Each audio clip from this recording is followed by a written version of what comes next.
agents negotiating rates in milliseconds, predictive models that solve labor shortages before they even happen. This isn't science fiction, it's the agenda. On July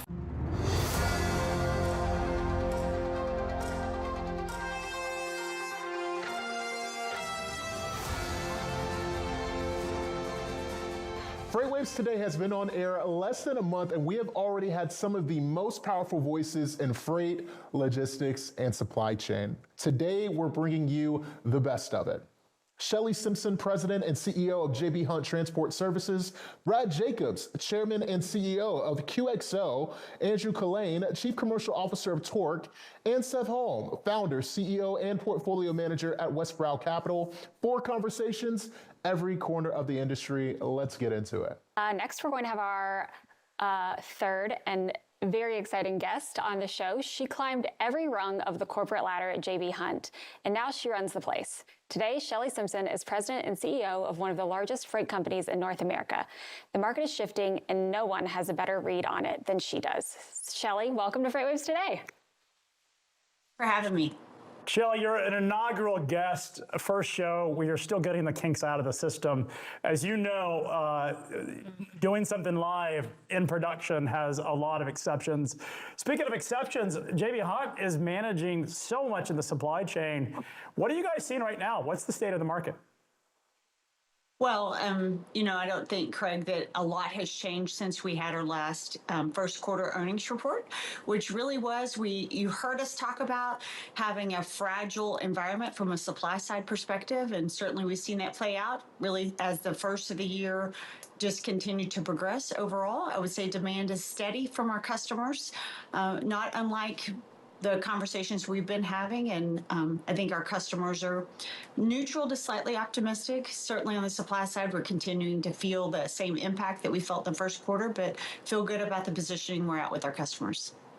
In terms of intermodal activity, obviously it's a significant savings for supply chains. It also seems to be shippers that are taking advantage of intermodal, where they don't have to take warehouse space. They're able to move products across the supply chain. What are you seeing exactly in the market right now? Well, Craig, one of the things we've worked really hard is restoring our customers' confidence that intermodal can be a long-term sustainable part of their supply chain. And so we've had really good success with our railroad providers and really working through several peaks with our customers.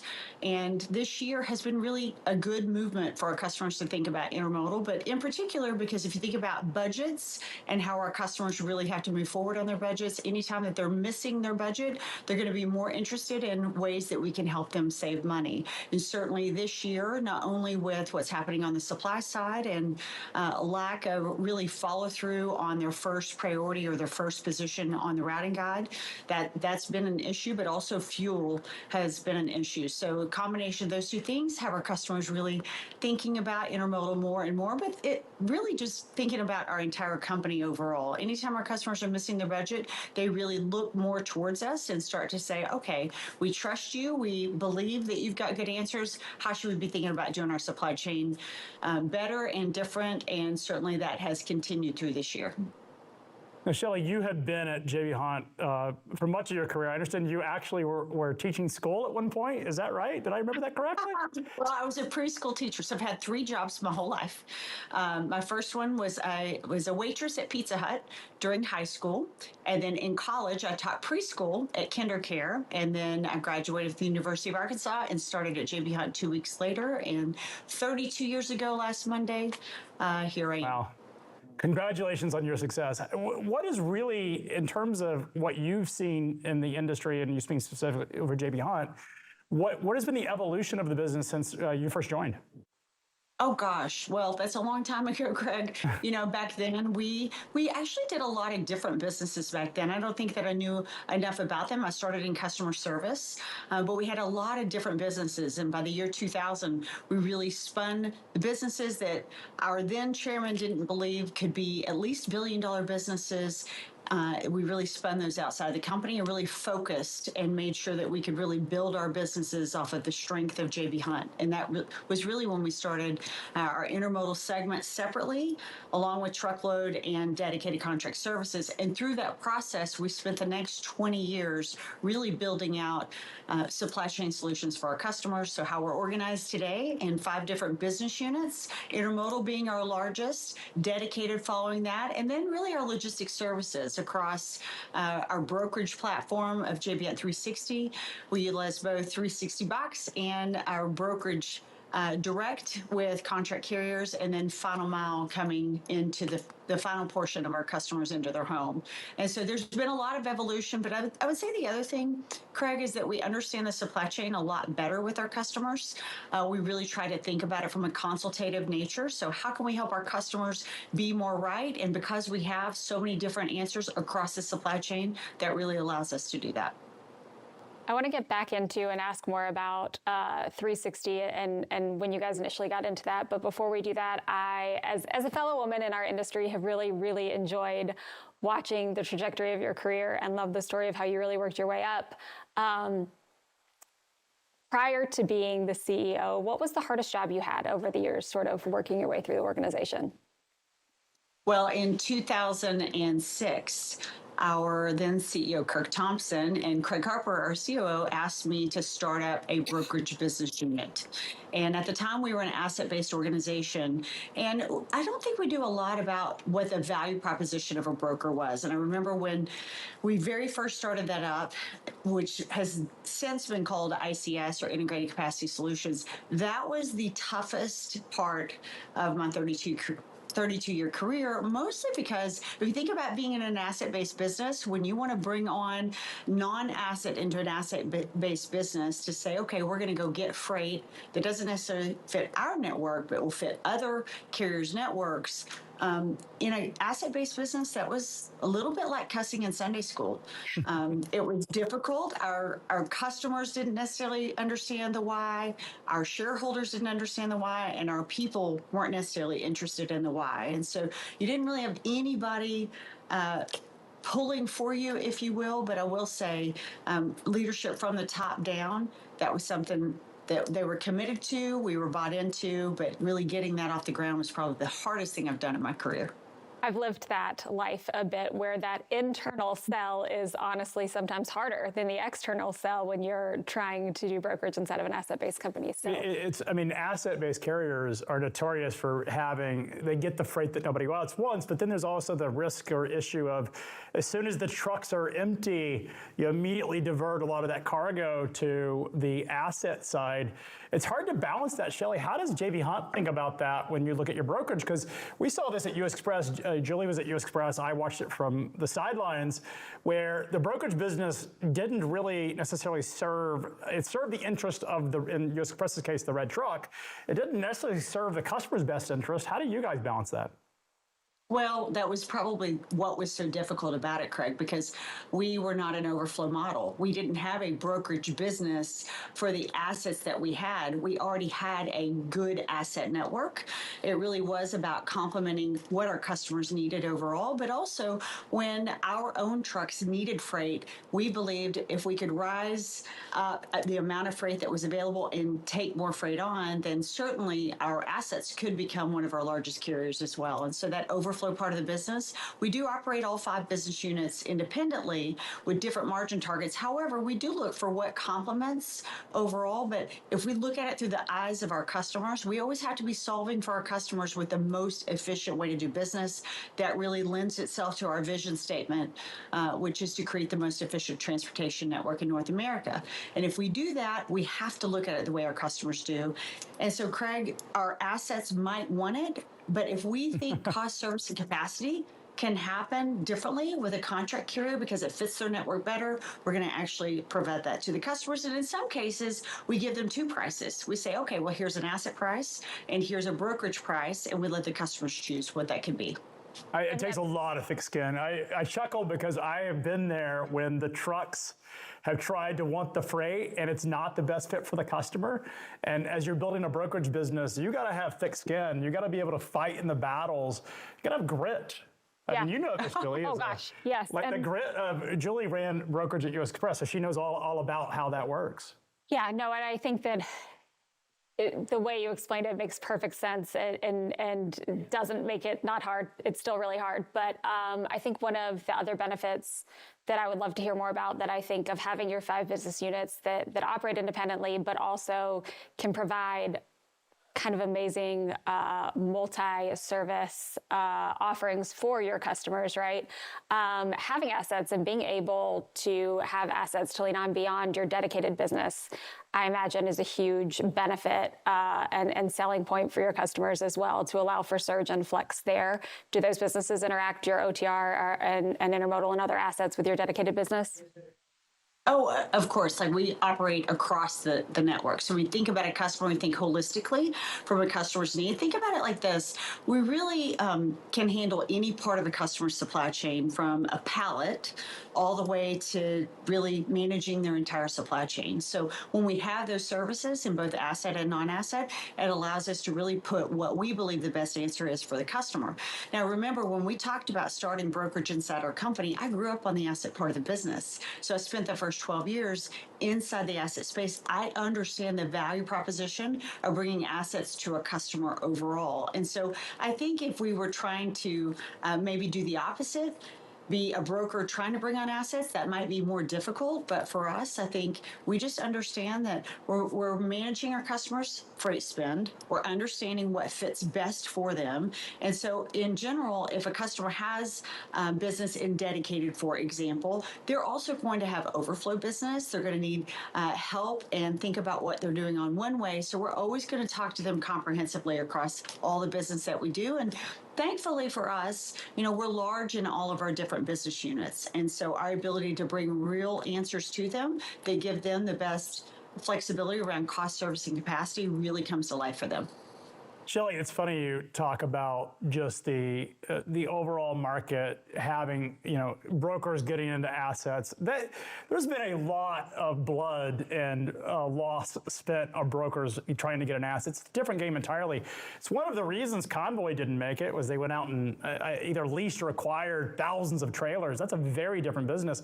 Starting with the asset side gives you an enormous advantage, I imagine, in this environment where shippers are looking for dependable solutions. They want their freight secure, and the fact that you have your own power gives you an enormous amount of advantage in the mind of shipper dependency and service. What are you hearing from your shipper specifically as it relates to that?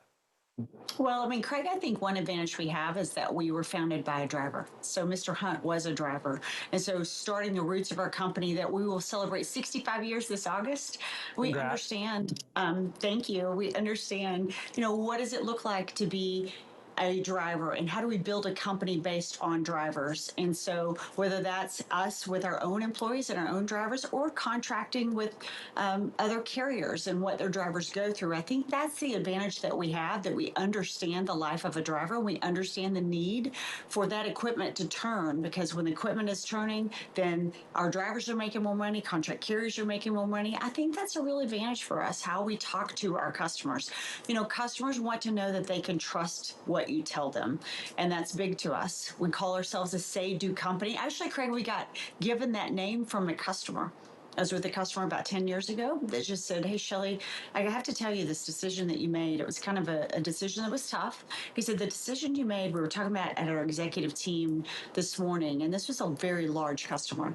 He said, and you are what we call a say-do company. And that stuck with me. It's like, when we do what we say, we always talk about integrity, but say-do is a big part of how we think inside the organization. So our customers trust us, whether that's an asset picking up a shipment for them or a non-asset driver picking up a shipment for them. They just want to know that if we tell them we can do something, that we can do that. And honoring our word is very important inside our organization. I think that's regardless of what type of equipment is actually pulling a shipment for a customer.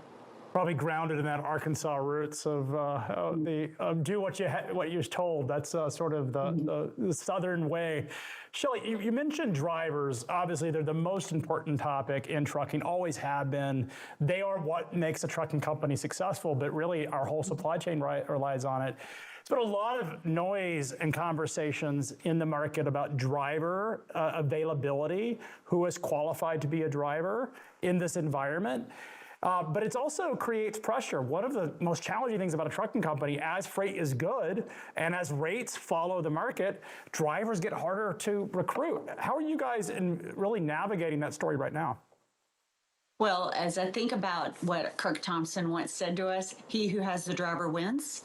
I think that's an important component in how we think about inside the organization. You talked about drivers. For us, they are the heartbeat of our company. They see our customers more often than we do. And so we recognize that this is a cyclical market. We recognize that supply and demand, swings, and it's not always in one direction or the other. And so this is something I think we're really great at, is managing drivers, having drivers available, and making sure that we take great care of our customers. Certainly, that's what I've been talking about, Craig, is the supply side is more fragile, and you're starting to feel that. You're starting to feel the effects, whether that's in the spot market or routing guides are breaking down for customers. All of that is related to, is the right amount of capacity available for our customers at the right time. And I feel like that's something that we excel. Typically during a crisis, we do very well with our customers because we're going to lock in arm with them. We don't go chase short-term freight.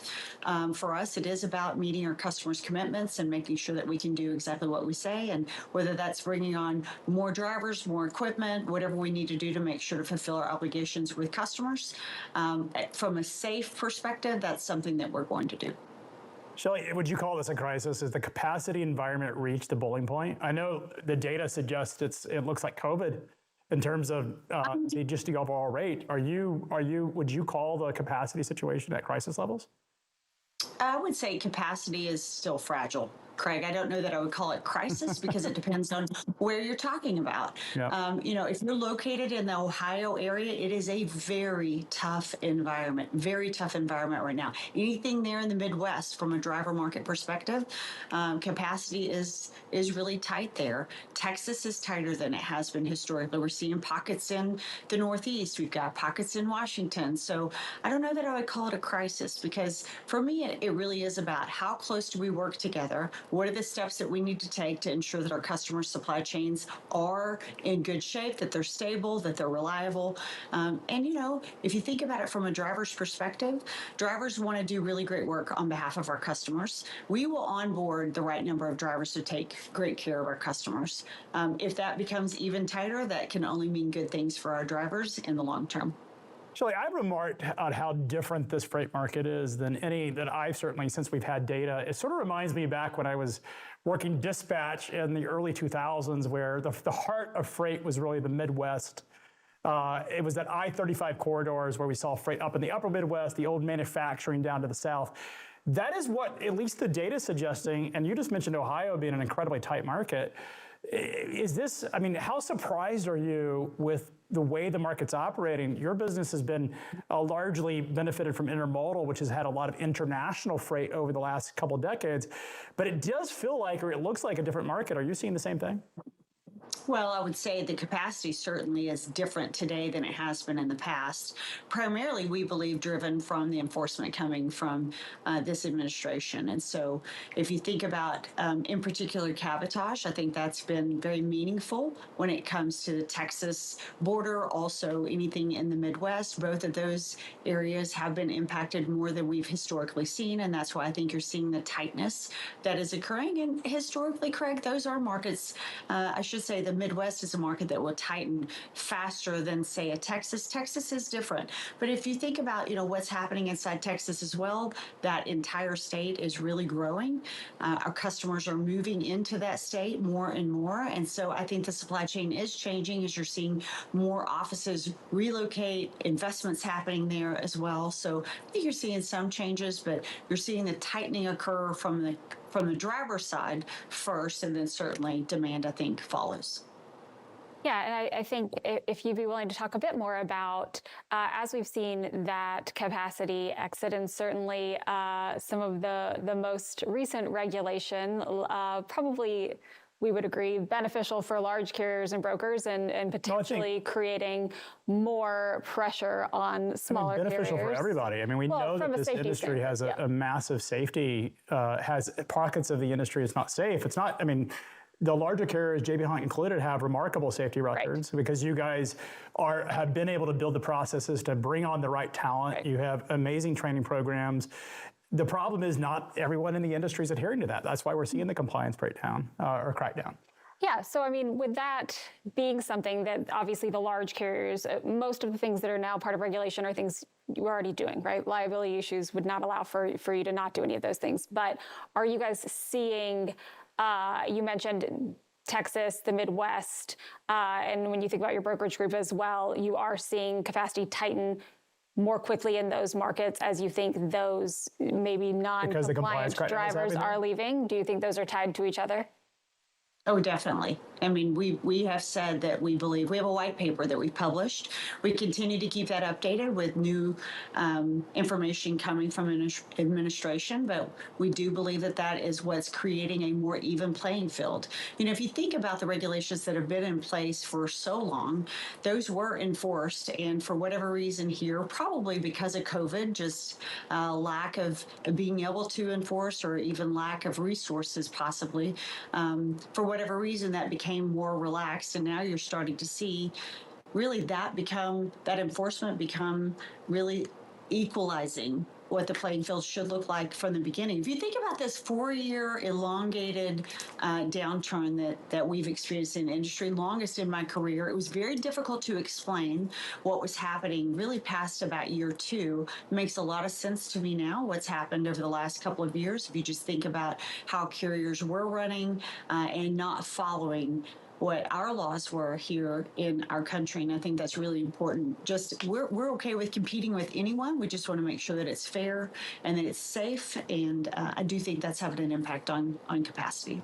Yeah, it seems really odd that the smaller carriers that were non-compliant, some of them got really big, unfortunately, played by a completely different set of rules than the larger carriers that had to adhere to it because it gave, they were doing well and prospering, but taking advantage of the lack of enforcement and regulations, while the biggest players were actually struggling in this market. So I got to ask, the timing of your going in as CEO about the depths of the freight recession was probably a pretty stressful time, but I imagine there's also the advantage of you could only go up from here. How do you feel about that? Well, if I actually back you up, Craig, I was named president right before the freight recession started. So July of 2022, I stepped in the president role, and that's really when the whole recession started. And so it wasn't unusual to me because by the time that I took on the CEO role, I understood where we were at.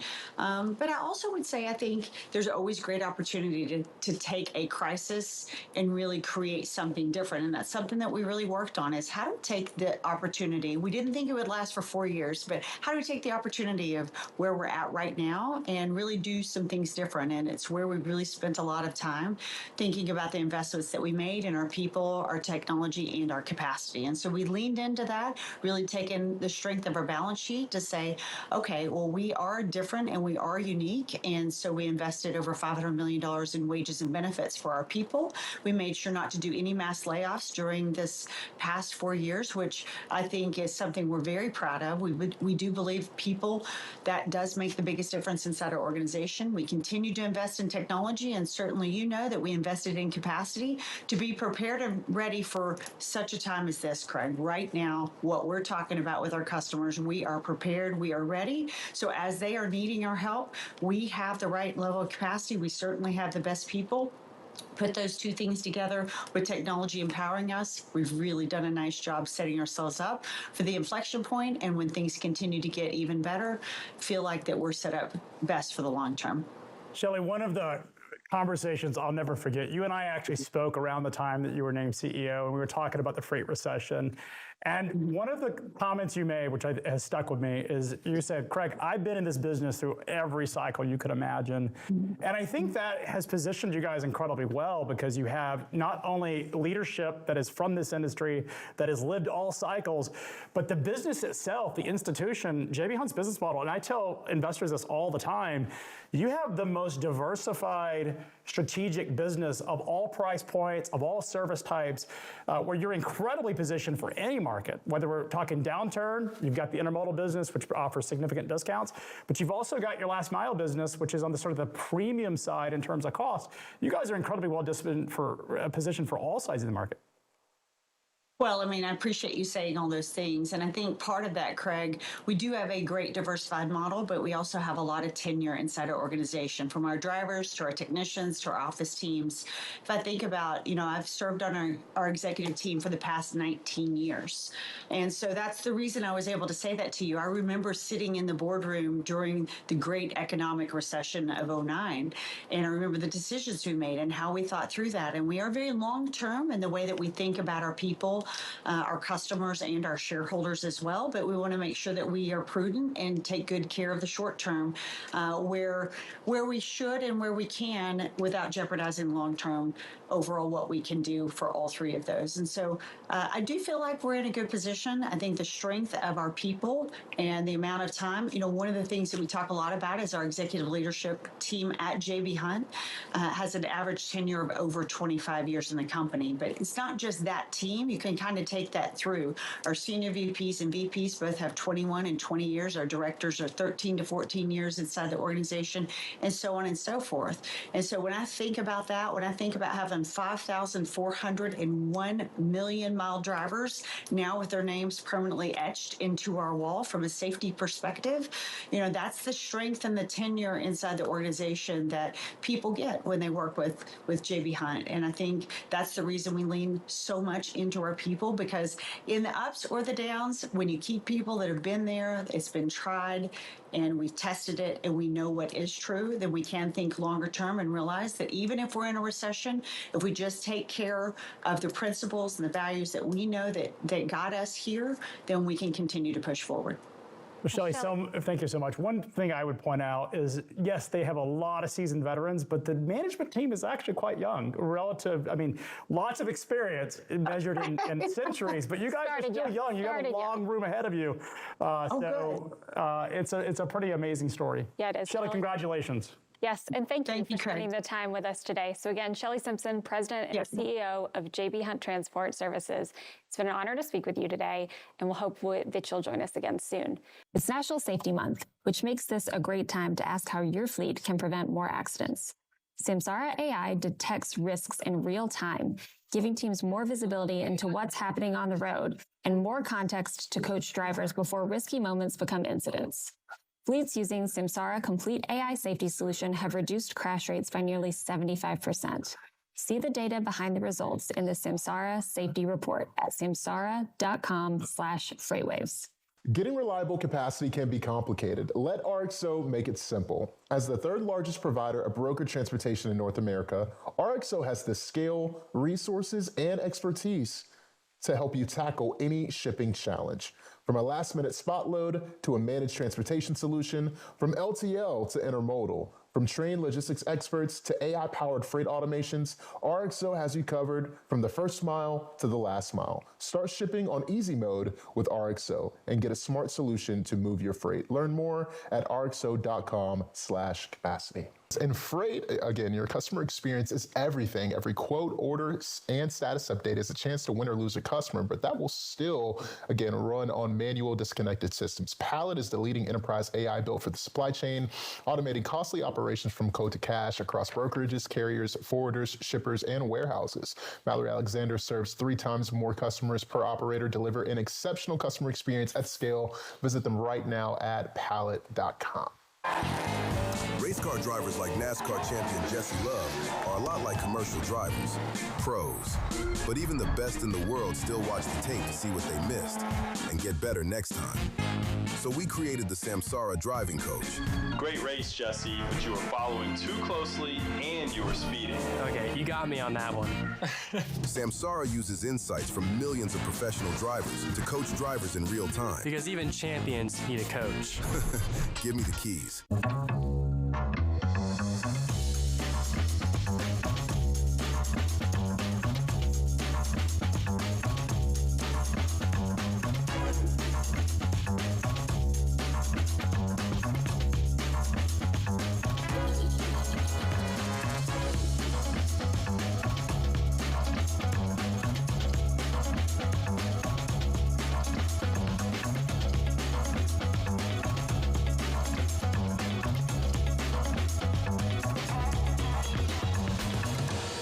What's the masterclass all about? Well, here's what I'm going to tell you. If you're a driver, you're an owner-operator, you're a fleet owner, whether you're in compliance services, dispatcher, no matter what it is, masterclass is for you.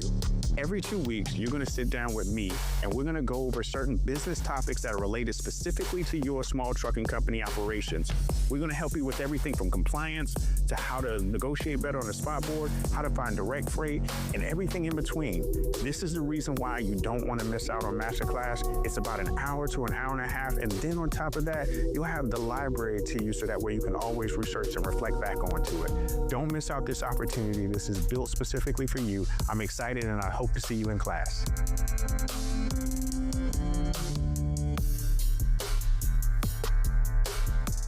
Imagine a world where your freight moves as fast as a digital pulse. What if your visibility didn't just tell you where a truck was, but exactly where it needed to be 48 hours from now? Think of a logistics network that corrects its own mistakes before they cost you a single dime. What if your supply chain could think for itself? Imagine AI agents negotiating rates in milliseconds, predictive models that solve labor shortages before they even happen.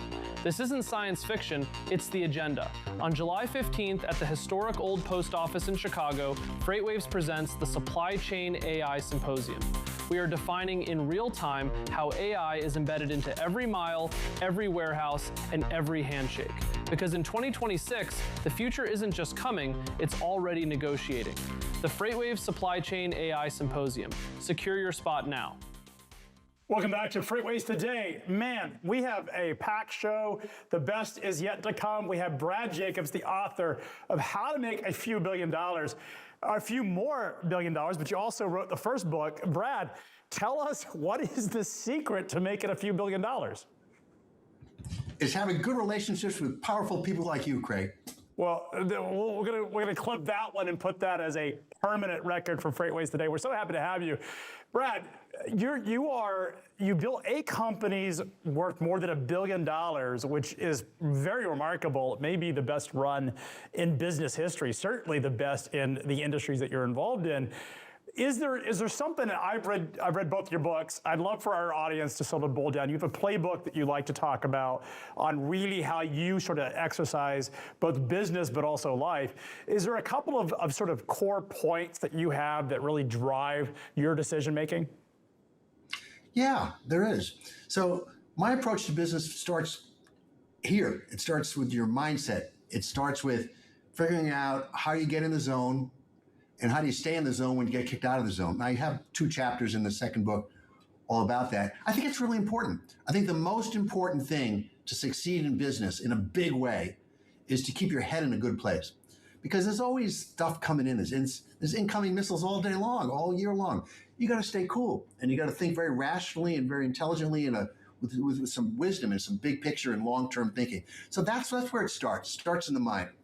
Now, in terms of my particular way I've applied the toolkit to the business is through M&A and then integrating and optimizing the businesses I've bought. That's what I did in all my companies, and that's what I'm doing here. So first of all, finding good companies to buy, but good companies that can be even better, and then improving them, and largely with technology and removing a lot of inefficiencies and a lot of waste, and also paying attention to the human quality of the people of the organization. Making sure everyone's happy, make sure they're very engaged, make sure they bleed the color of the company. It's a The mindset is very, very important, collectively and individually. One of the things that I think you talk about is rearranging your brain. And what I love about your books is, again, it's not just about business. This is not just a business biography, but it's really a playbook for everything in someone's life, their family life, how they think about decisions. We live in a very noisy environment, particularly in the industries that we cover, which is the goods economy and freight. There's a lot of noise out there, Brad. How does someone really hone in? You've talked about meditation being a core part of your life, but how does someone really get started in rearranging their brain? I think it's a different answer for every person, and only each person can answer that for themselves. And the only way they figure that out is through trial and error. You got to experiment. You got to find some me time, find some time for yourself, all by yourself, and just figure out what works for you, what gets you into a calm state of mind. For some people, that's prayer. Some people, that's meditation. Some people, that's some physical exercise. It's different for different folks. For some people, it's complex thought experiments. For some people, it's feeling love and gratitude and those kind of things. So I think it's different for each person, but it's important you find out what that is and then do a lot of that. And then the second thing that is important is you're not going to enter some nirvana state and like be in bliss all the time. That's not realistic. You're going to get thrown off now and then. How do you detect that? How do you sense that? And then how do you come back to the center? And again, that's different for different people. For me, I did a couple of years of cognitive therapy back in like 20 years ago. And I still remember all the things they told me. I remember all the tools and the techniques and the little psychological tricks they gave me. That works great for me. Well, I clearly am going to need to read this book and figure out how to get my life in order. There's the first one and there's the sequel that just came out. Balance work and life a little better. But yes, all right, well, I'll add that to my very short list of things to do. Julie, you can only read one of them. Read the second one. Read the green one. The first one, I was still learning how to write a book. The second book, I was getting in my mojo.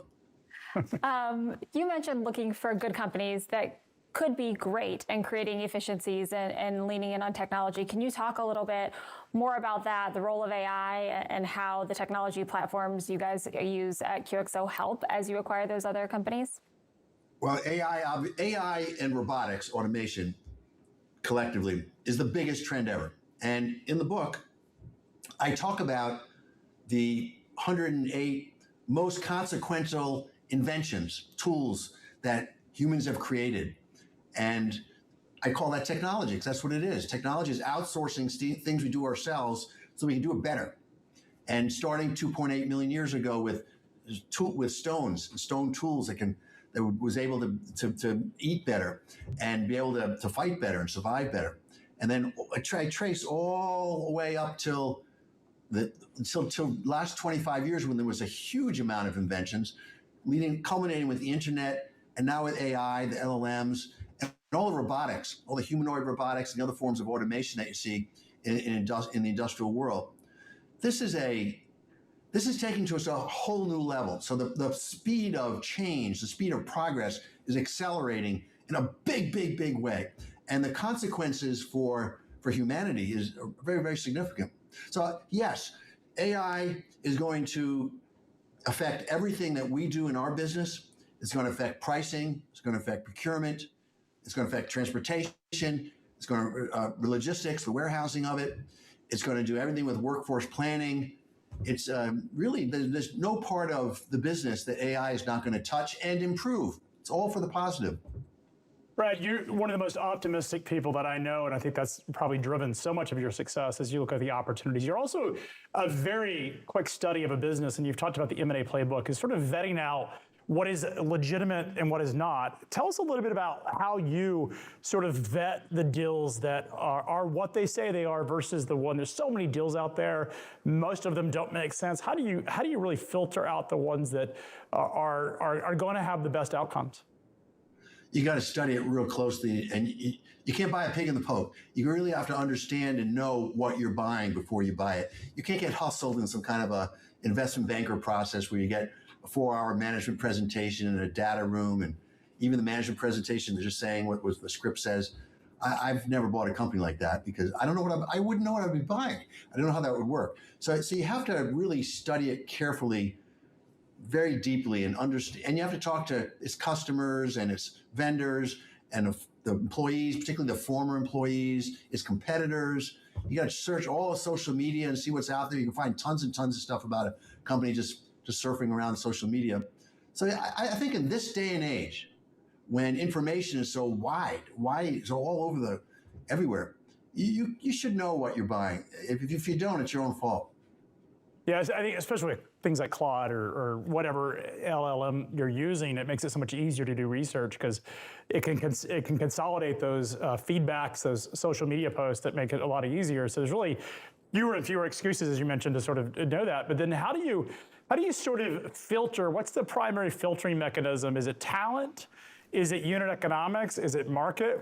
How do you think about what is the single most important thing that you're focused on as a business decision when you go to look at M&A transactions? It's not a single thing, it's a group of things.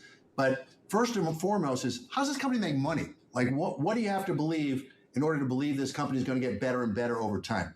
So one of the reasons I picked building products distribution is I really do believe that in 5 years and in 10 years from now, there's going to be a lot more demand for building products than there is right now. You got population growth. The industry is underbuilt. There's a 4 million unit shortage of housing. The buildings that are out there, both commercial and residential, are very old, 40, 50, 60 years old.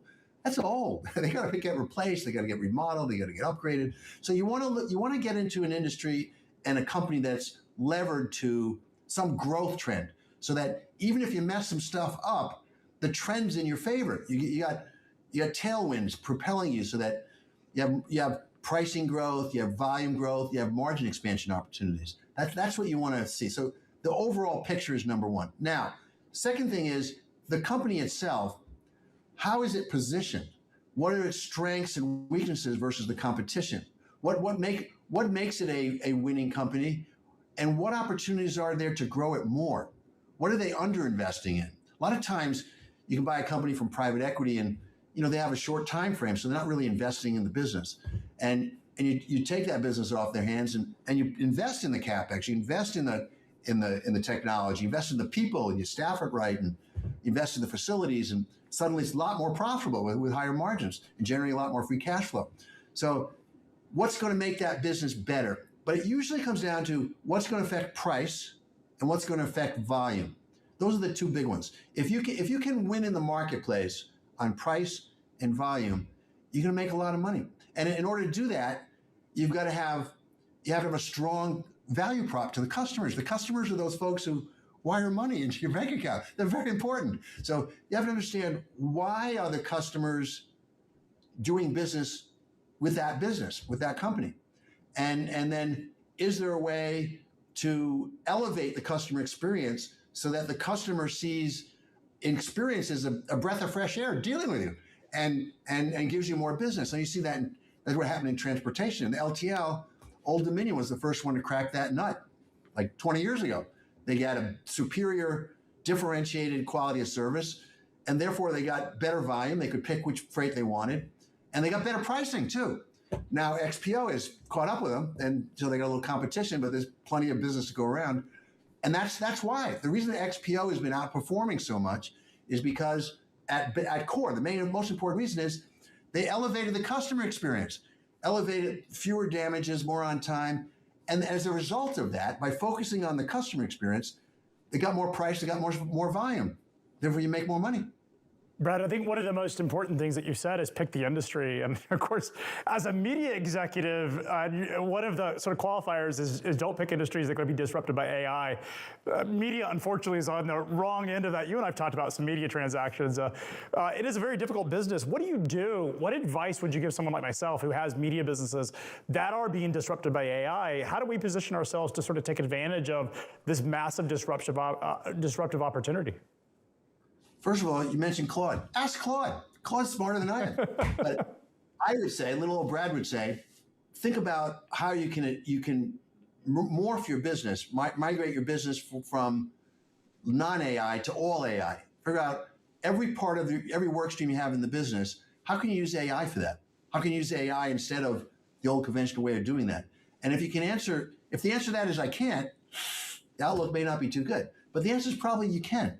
And as you delve into all the different elements of your business, start using AI, you get ahead of the curve here.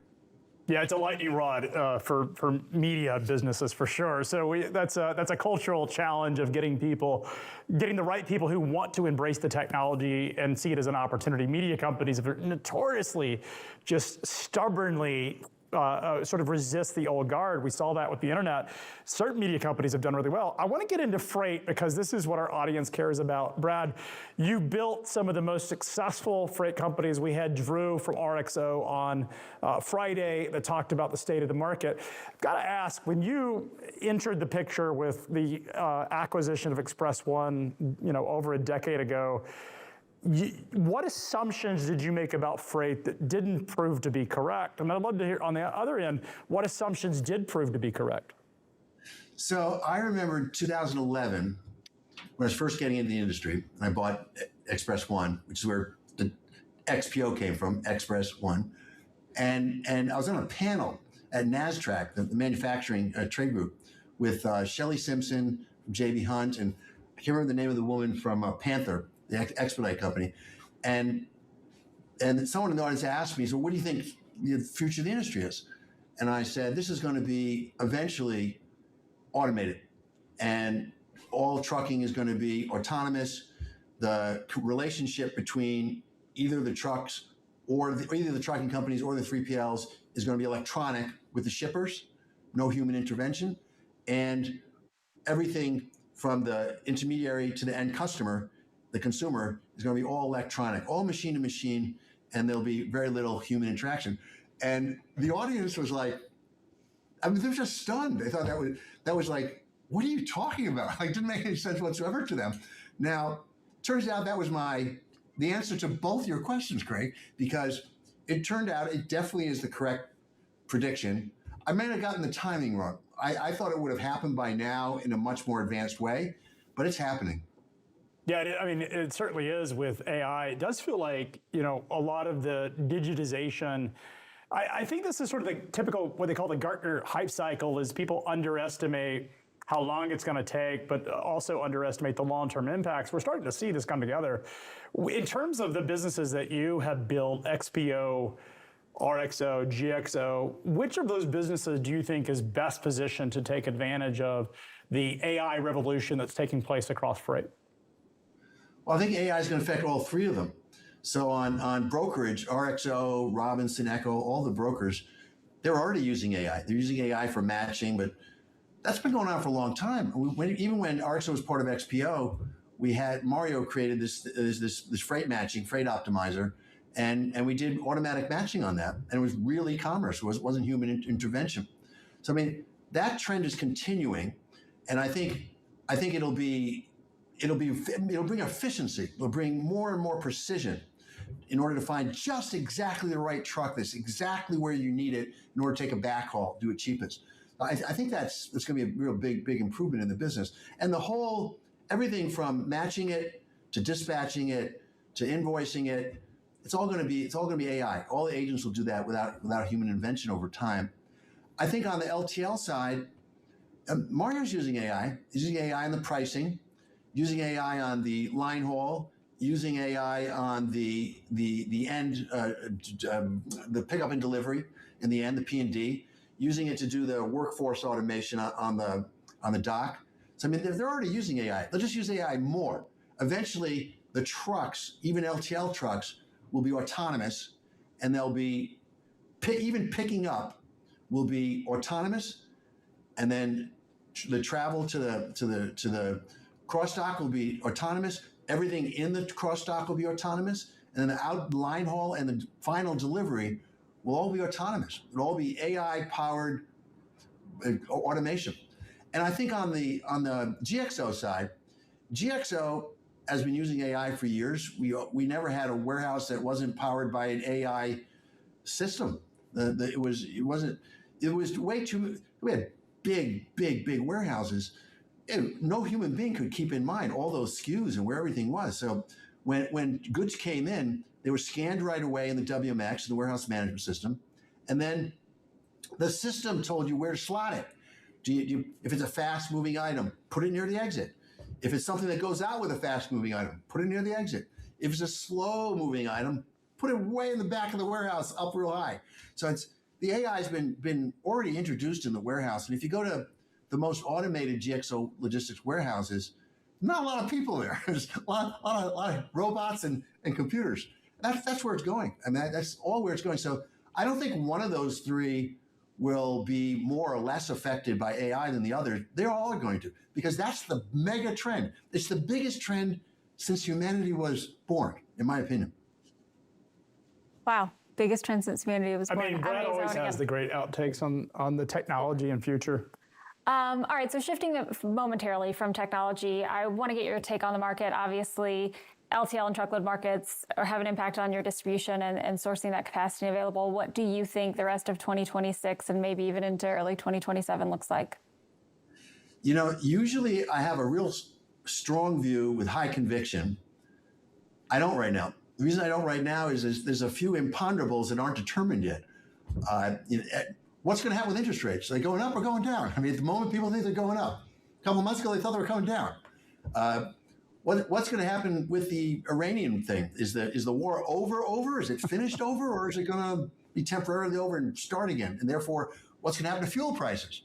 What's going to happen to demand? Is demand going to be created or is demand going to be destroyed? So there's a lot of unknowns right now. There's a lot of question marks. So I really don't know. I don't have a strong view. I could make an argument for both ways. Now, long term, I'm bullish on transportation. I think we've been in a freight recession for a long time, like a real long time, many, many years. I remember a few months ago, one of our women in the FP&A department subscribes to Sonar, and she came into my office and said, "Look, Sonar's calling a change in the market, and freight rates going to start going up." I said, "Okay, that's great." I didn't do anything about it. I should have capitalized that and made a trade or something, because obviously it turned out to be totally correct. And boom, markets really turned. So you do see rates going up sharply, but it's not from more demand. It's from less supply. So I don't know what to take away from that. I don't know what the inference is. Is that sustainable? Maybe. But what you really need for a bull market is you need the economy booming. You need more goods moving around. You need more freight. And we're not quite there yet. We might be at an inflection point. It's possible we're at an inflection point, but for me, it's a little too early to call that. Yeah, Brad, it's funny you say that. There are some short sellers out there that were on X that were talking about some of the businesses that you're involved in. And they kept arguing. I kept saying, hey, this market is starting to rip. We're seeing it. And they were really mad because they thought, hey, we have something other than just looking at the data. And I kept telling them, I was like, look, you're the wrong position. You're the wrong side of this. There's so much operating leverage that happens in these industries when you see the market change.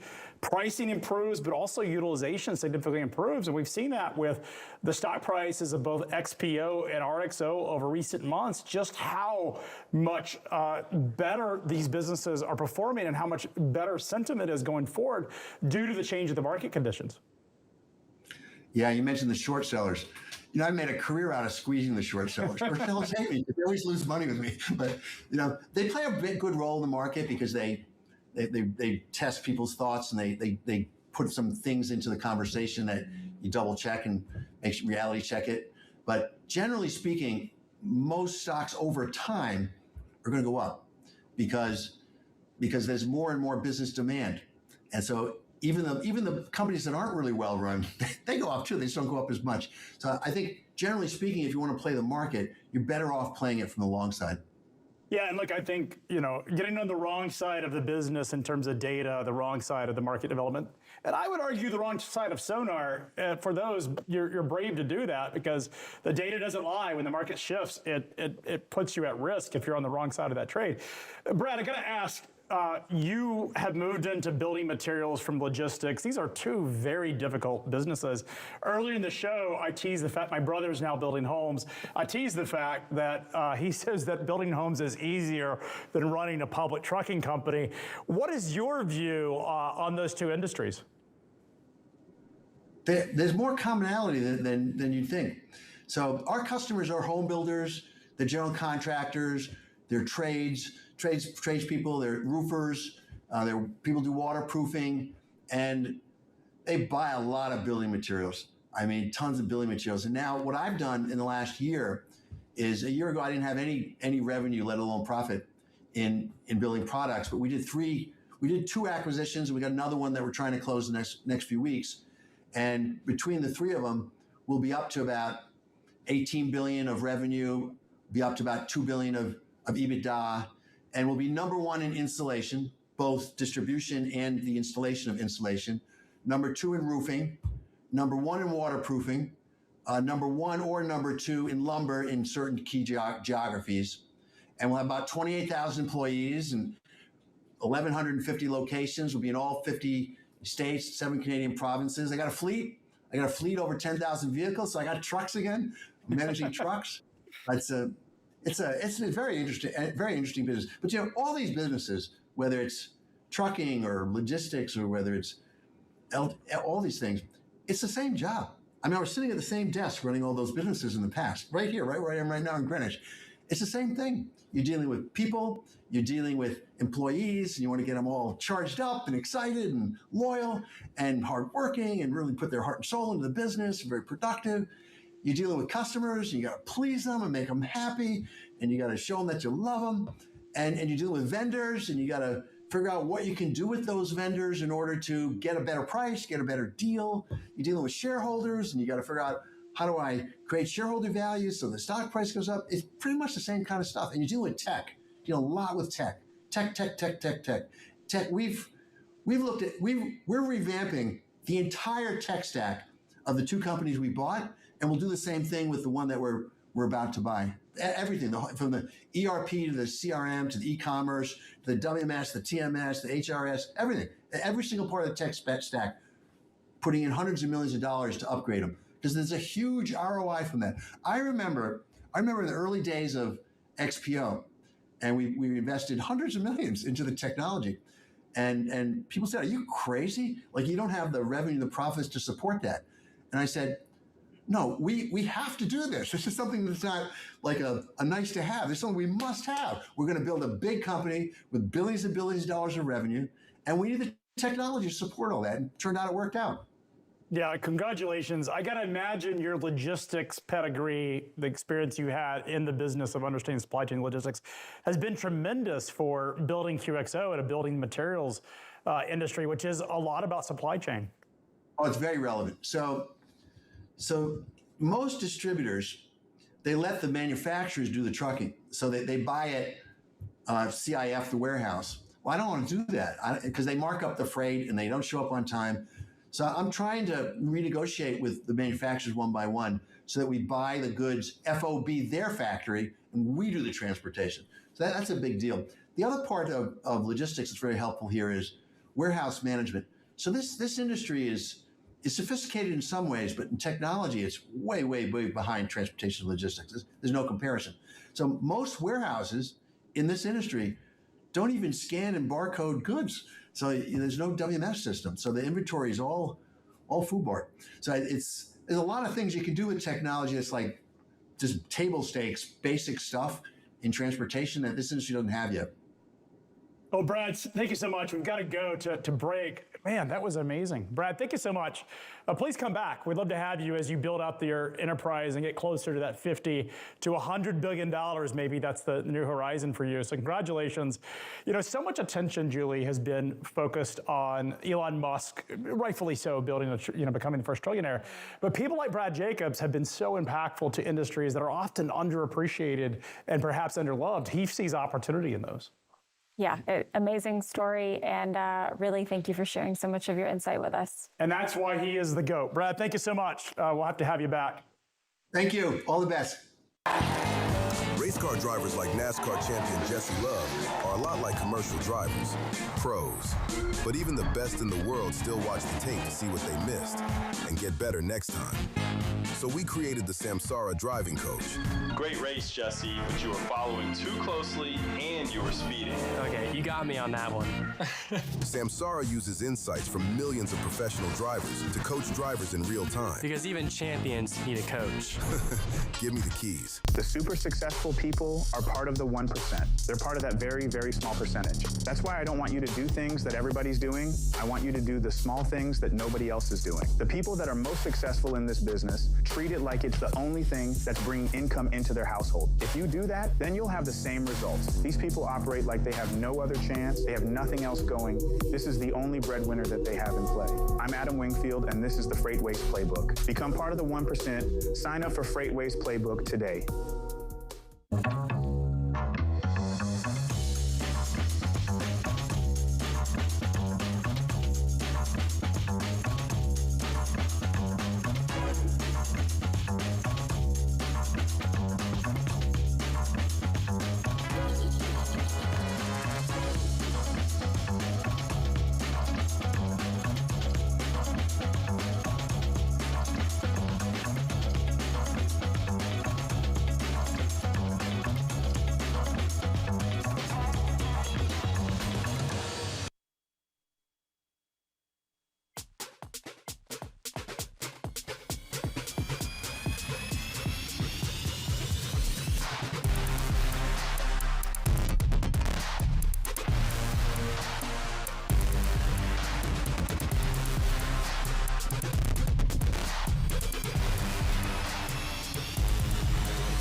Well, autonomous has got an enormous amount of attention. Yesterday, we talked about the fact that the Laredo cross-border is an ideal location for autonomous. This was a part of a Laredo summit this week that really talked about driverless trucks, really ideal for those cross-border movements when you're not moving long distances, but a lot of time is really detained across the border. To talk about that, we've got Andrew Culhane, the Chief Commercial Officer of Torque Robotics, to give us the download on what is happening. For those that aren't familiar with Torque Robotics, it is a Daimler Truck subsidiary, and Daimler Truck is the largest truck producer in the world with its ownership of Freightliner. Welcome, Andrew. How are you? Doing great. Great to be here. Well, let's talk about autonomous. This is a lightning rod for everybody in the trucking or around trucking, simply because it has a lot of implications. It might be the most transformative technology to come into our industry. Brad Jacobs certainly attested to that yesterday. I'd love to hear your sort of take on this idea of cross-border freight being specifically targeted for autonomous. Yeah, I think there's going to be a lot of applications and use cases for autonomy, right? And, I've been in this industry for almost 20 years. One of the things that I try to avoid is the overhyping of anything in tech. And so it's interesting seeing the commercial break, how many of those companies are using AI, data analytics, these amazing new tools to improve the freight market, right? And so autonomy, I think, is one of these other amazing tools that we can bring to light. And you talk about cross-border, you talk about Laredo up to Dallas, these really dense freight lanes. We see there being tremendous opportunity to enhance the existing freight networks, help the U.S. and the U.S. economy double down on bringing more of that manufacturing back, and really leveraging it as one more tool in the toolbox for all the great folks listening to your show here that work in logistics. So, Andrew, I went to Baylor University. Right off of I-35, this massive corridor. I was down at Baylor right when NAFTA was first enacted. So just the amount of growth that's been along that Texas corridor has been absolutely substantial.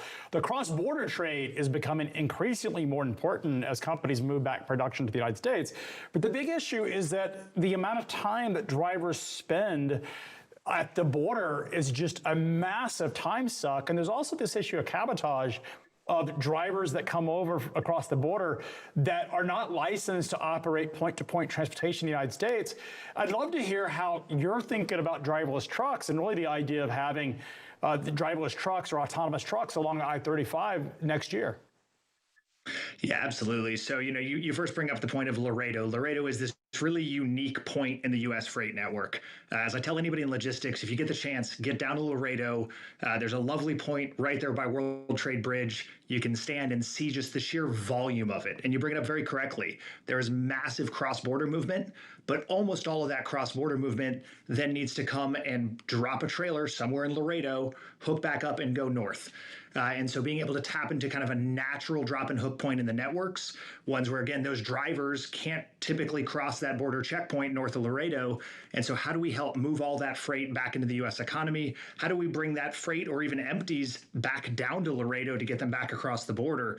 And so we think autonomy, particularly on that I-35 corridor, has a chance to really, really make a big impact with all of the shippers and carriers and folks that work down there, but also help move that freight in and out of Laredo more efficiently. Yeah, I think that makes a lot of sense, Andrew, particularly in an unbalanced lane like that is where you might have an unloaded backhaul. I want to talk a little bit more about Torque, and you guys have done driver out validation on closed courses at highway speeds. What kind of milestone is that for you, and what's next then towards this goal of 2027 actually operating in commercial lanes? Yeah, I'd say keep an eye out for more of those types of milestones. Again, having been in this industry for a while, you may find Torque to be a little bit quieter, a little less focused on the hype cycle and much more focused on those real meaningful progress points to getting a scalable, profitable product out there. Not the next great demo, not the next kind of interesting thing that we can show you in a cool video. Admittedly, the videos playing right now are pretty cool, but for us, it's all about unlocking that real value with the customers, right? And so you'll see more and more of those proof points, and driver out is one of many, right? We have to figure out and prove to the industry not only that we can do it once, that we can do it repeatably, that we can do it safely, that we can do it reliably, and ultimately provide real meaningful TCO benefit to the customers. And so I think the hurdles are quite clear, and you'll continue to see us jump over one after another as we get towards that 2027 commercial launch. Andrew, what is the history of Torque Robotics? Like you said, it's a quiet name. Obviously, being a part of Daimler gives you an advantage. You don't have to convince investors to invest in the business, so the hype cycle isn't as pronounced. There's also the downside of folks, maybe our audience doesn't know Torque that well. How would you describe it? What's the history of the business? Yeah, so I'm one of the originals. So if you go back and you look in the history of all things self-driving, 2007, there was this big race called the DARPA Challenge, and Torque was fortunate enough to be one of the finishers in that. We took a very different path, and that's when I speak confidently about what it takes to commercialize this technology. Torque took the approach of taking early adopters in off-road, mining, military construction, and actually commercializing self-driving technology with partners like Caterpillar and others. And so we've seen the ingredients that it takes over the years to truly commercialize in different industries, and now bringing all of that knowledge, almost 20 years personally here at Torque, of what it takes to bring the right partners, the right ecosystem. And you mentioned Daimler, right? How fortunate are we? We have the largest OEM, globally, and also here in North America. Daimler Truck North America is an absolute powerhouse for your large fleets, your large over the road. And so we have these huge advantages that I think let us see the landscape and what it's going to take to bring these to market. And we have the pedigree of doing it for a long time, right? We didn't just start a year ago. We don't need to take reckless chances, right? Freight is a notoriously conservative industry from the customer side. And I think our values and our pedigree align very well with our shareholder from the Daimler side, but more importantly with the industry. Andrew, what is special about Texas? The cross-border traffic in Laredo, it makes an obvious use case and pilot for this particular type of technology. But a lot of the pilots that we've seen have actually taken place across the state of Texas. Is it the wide, expansive highways that enable you guys to do it? Is it a regulatory backdrop? What is really driving all of the autonomous pilots taking place across the great state of Texas? I'd say several things. You hit one, freight volumes are there, right? You're never going to be looking for a load of freight leaving Laredo. That is just massive traffic day in and day out. Regulatory, obviously they're really leaning in, and our team works very closely with as many others do in the state of Texas. And I think the thing I would say most about that is consistent regulatory. Whether you're talking all the way up to the federal level or the state level, the most important thing is consistent, clear regulatory environment that we know how to work in. And so one that kind of continues to be true in Texas. And I was down at an event with Governor Abbott, and throughout his view of Texas is that clear, consistent regulatory environment. Obviously, weather factors in, right? I'm here in Virginia. You go further north, you get some more interesting weather. And so when you think about how to prove that initial product validation and product launch, Texas really provides a lot of benefit in multiple fronts. So, Andrew, speaking of the regulatory environment, the Self-Drive Act of 2026, I believe, is in front of the House right now. So from a federal standpoint, is the regulation keeping pace with the technology, and what are your thoughts on that act? Yeah, I think we've been clear, as have many in the industry, right? A clear, consistent framework that supports safety, that supports transparency, we are all for. And so I think that's, something that we definitely support. We've been public about that. Again, many industry bodies have been public about that. And it comes down to that key point. The clarity, the transparency has to be there for both sides to work in this industry. And it's not new and unique to us, right? Any transformative technology has always had some of these hurdles and that need to get that alignment. And so as we see that nice federal framework starting to shape up, we hope that dialogue continues and that we can continue to work state by state to have that consistency as well. Andrew, you talked about total cost of ownership. TCO is the number one driver. It's interesting. Whenever I hear people talk about the electric semi, it's always like, great, this is fantastic, it's cool technology, it looks amazing, very sexy. The problem is we don't have enough data for total cost of ownership. You could argue the same thing with autonomous, and we've all seen the McKinsey reports. The industry has talked about the savings element. I think it's hard to argue that drivers, there will be significant savings when you eliminate a driver, but this technology is very expensive. When are we going to get some really solid data outside of the pilots to really understand TCO? No, that's a great point, right? And maybe I'm a terrible technologist, right? Because I don't really try to sell hype, right? I've been around this long enough. You work in mining, you work in military, you really understand what you have to prove at each step of the way. So as far as it relates to autonomous trucking, I think the first one is, by the time you see Torque launching next year, we'll have very good metrics around that TCO. And again, because we're not doing hand-built custom prototypes, right? We get to work with an OEM. We understand our supply chain through and through in terms of what it takes to build and manufacture these vehicles. And we can actually drive out all that true TCO. And when we think about TCO, right, we're not naive. It's not, well, there's not a driver in the truck and magically you make, X amount more money, right? You do still have things that come back to play. You have more data costs that need to be accounted for. You have the kind of additional operational support, and drivers do a bunch of other jobs than just drive a truck. And so where I think you'll find Torque to kind of continue to be that steady voice in the industry is really accounting for all those aspects. And I'd say, that's entirely on us. We have our Torque Autonomous Advisory Council, execs from most of your large trucking companies. They keep us honest too, right? That's not a group that you can, fluff the numbers with and have them, just accept it, right? They challenge us on every penny, and they keep us real honest. Everything from how it operates in the hub all the way through to what you need to account for, whether it's from insurance or other costs. So they keep us honest. They will not let us put out numbers that they don't buy into as well. I mean, you get a bunch of fleet executives, they're new nonsense. They have been promised the world. I used to say growing up, if I could actually make the money that everybody promised, the fuel savings that they promised my father, Elon Musk and I might rival each other with all the false promises about all the fuel economy. The same thing with autonomous. It's obviously a very sexy technology. The challenge is you're dealing with the regulatory question that is going to factor into total cost of ownership. What is your perspective? I mean, if states are passing, California, I believe, passed a law, or at least teased a law, that was going to ban autonomous Class 8 vehicles. As we see more and more states start to worry about the human impact, the job loss here, how is that going to affect the commercial viability of this technology?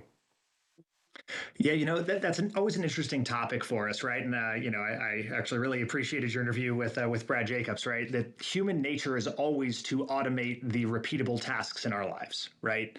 And every time that's happened, more jobs have emerged because of it. And that's something that we truly believe, right? We operate down in Texas.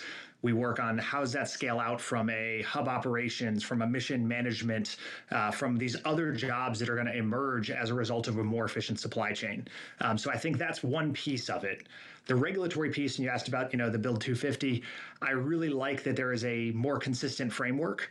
One of the advantages that we have here in the US and hopefully can leverage to our economic benefit is a consistent framework.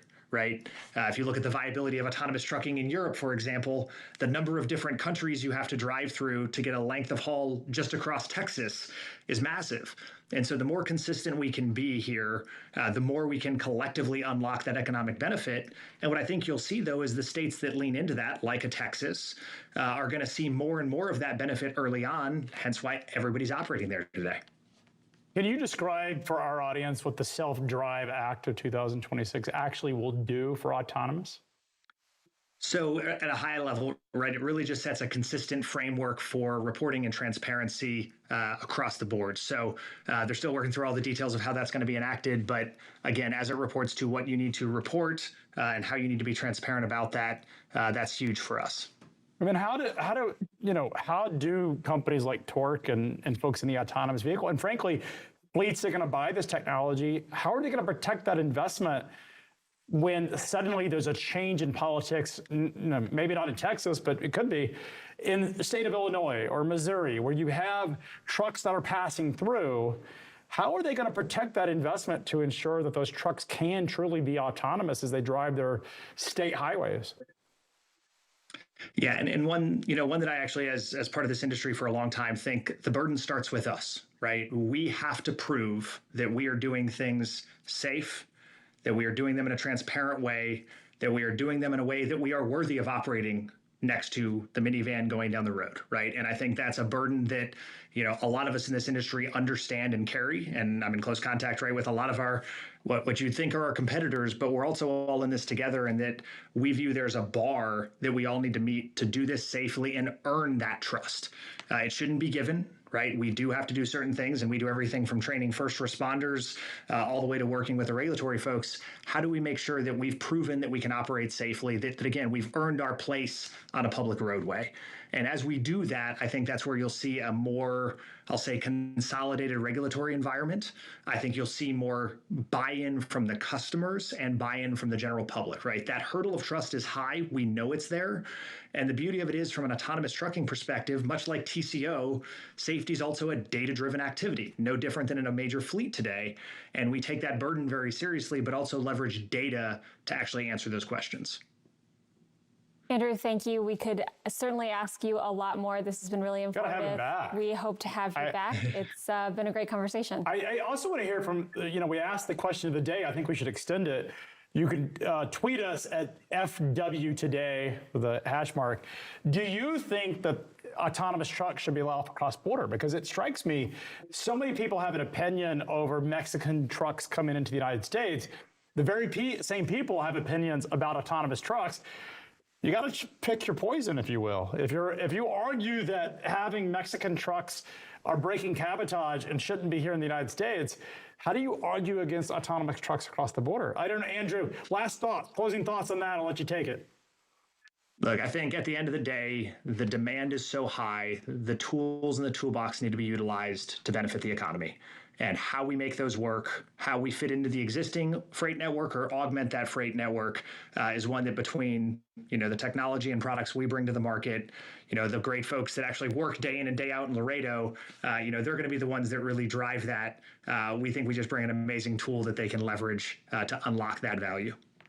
All right. Thank you so much, Andrew. We're going to take a quick break, and we will be right back. Race car drivers like NASCAR champion Jesse Love are a lot like commercial drivers, pros. But even the best in the world still watch the tape to see what they missed and get better next time. So we created the Samsara driving coach. Great race, Jesse, but you were following too closely and you were speeding. Okay, you got me on that one. Samsara uses insights from millions of professional drivers to coach drivers in real time. Because even champions need a coach.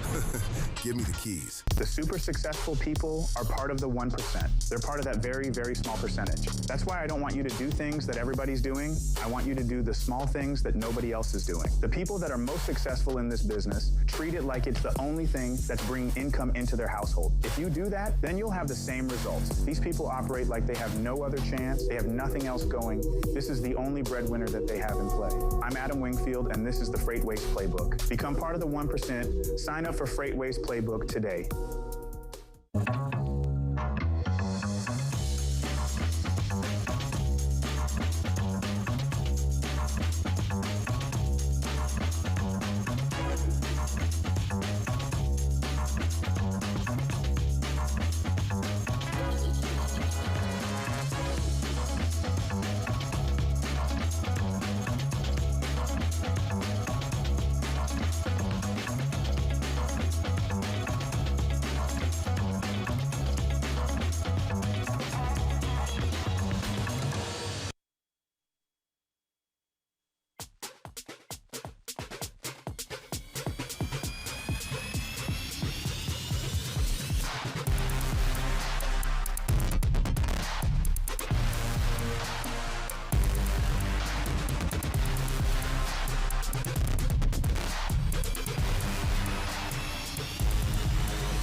In studio today, we have Seth Holm.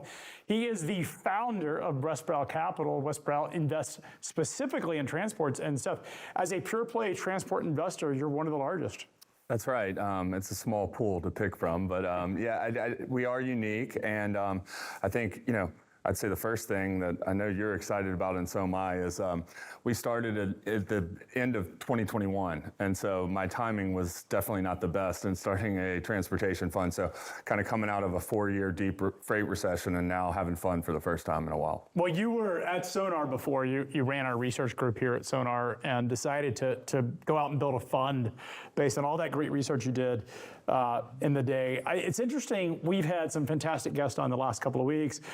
We had Shelley Simpson, and she talked about the fact that she joined, or I shouldn't say joined, she became CEO, I think a month into the freight recession. And Drew Wilkerson also talked about the spinoff of RXO from XPO was really in, I believe it was November of 22, which is sort of the depths of the recession. And they also timed the Coyote purchase sort of at the bottom of the market as well. He would argue that he thought, and I believe as well, that the freight recession was largely over with. Rest in peace, freight recession did not work. No. It is a humbling market when you learn how cyclical this is. That's right. And I thought, when you start up a hedge fund, you really need to build a track record and some credibility. And so I thought, sure, I'll just build a track record and then the assets won't come in anyways. And the market will have recovered by the time they did. And so I think you, me, and everyone else, even the experts in this field, were kind of shocked just how sticky that capacity and the uneconomic side of the non-domiciled CDL type stuff, just how long it lasted. It was brutal. And 50% cost inflation over a 4 or 5 year period. And, for the smaller carriers, your revenue might have been down about the inverse of that. And so it's just been, a long slog. And I think, with the truckload market really beginning to heal, another thing, we invest across not just surface transportation, but anything moving passengers or freight. You get this halo effect as the $1 trillion trucking market recovers. It creates an positive umbrella that feeds into everything else that we're doing as well. I don't think anyone, certainly I didn't, understood how pervasive the immigration story is. We had Tom Albrecht on Friday, where, look, it wasn't on the radar of a lot of people. There was a couple of folks on X that were very vocal about, American Truckers United were very vocal about the immigration story, but it felt at the time, more of a fringe perspective. Now it's become mainstream, where they were very active about, hey, this is a problem, this has been a problem. When did you realize, when did you start to accept that maybe something else was going on versus, we were all trying to explain, well, how this freight recession went on so long. When was it obvious to you that this was an immigration story? Really last fall. And, I think at the peak, using sonar data and other data sets, we're not terribly far off. You have, that's the other part about running a sector-specific transport fund. Everybody else has been partying because it's been an AI, tech backdrop. And when I saw trucking volumes down 20% year on year, and I think you have been quoted, Craig, I've watched it every day for the last 7 years, and you guys started the OTVI data set, I believe, in 18 or 17. And, right. There's no growth in the trucking volumes in 8 years and down 20% year on year. I knew in the midst of supposedly, at least solid GDP growth in a stock market that was booming, I knew something was wrong. And so I think to your point, we all kind of picked up on it. It is hard on these data sets. I experienced this firsthand when we were writing all the research. The supply side can be tough to nail down because sometimes you've got multiple DOT numbers, you've got people that work part-time, you've got straight trucks, you've got everything else. And so to flesh out exactly, and then 95% of carriers have 6 or fewer trucks, and there's not a lot of transparency into that. And so I think I kind of came around to it last fall. But one thing that kind of hit me over the head, and you guys have probably talked about this, I was listening to the hours of the Wells Fargo Transportation Conference last week, and Jim Filter, who's the CEO in waiting there, I had to do a retake because it hit me like a ton of bricks. He said there aren't 50,000 carriers in the U.S. that would pass a minimum safety requirement test. They have 14,000 in the database. And I know from my time doing the research, I believe the number's around 500,000 total trucking authorities. Maybe only 50% of those are, actively participating in brokered freight on a regular basis. But if you think about that, that's just a staggering number. We kind of, as we sit right now, and as I'm talking to investors, my base case is 5% of supply is more or less permanently over the next 3 years coming out of the market. And I think you can make a bull case for as much as 20%.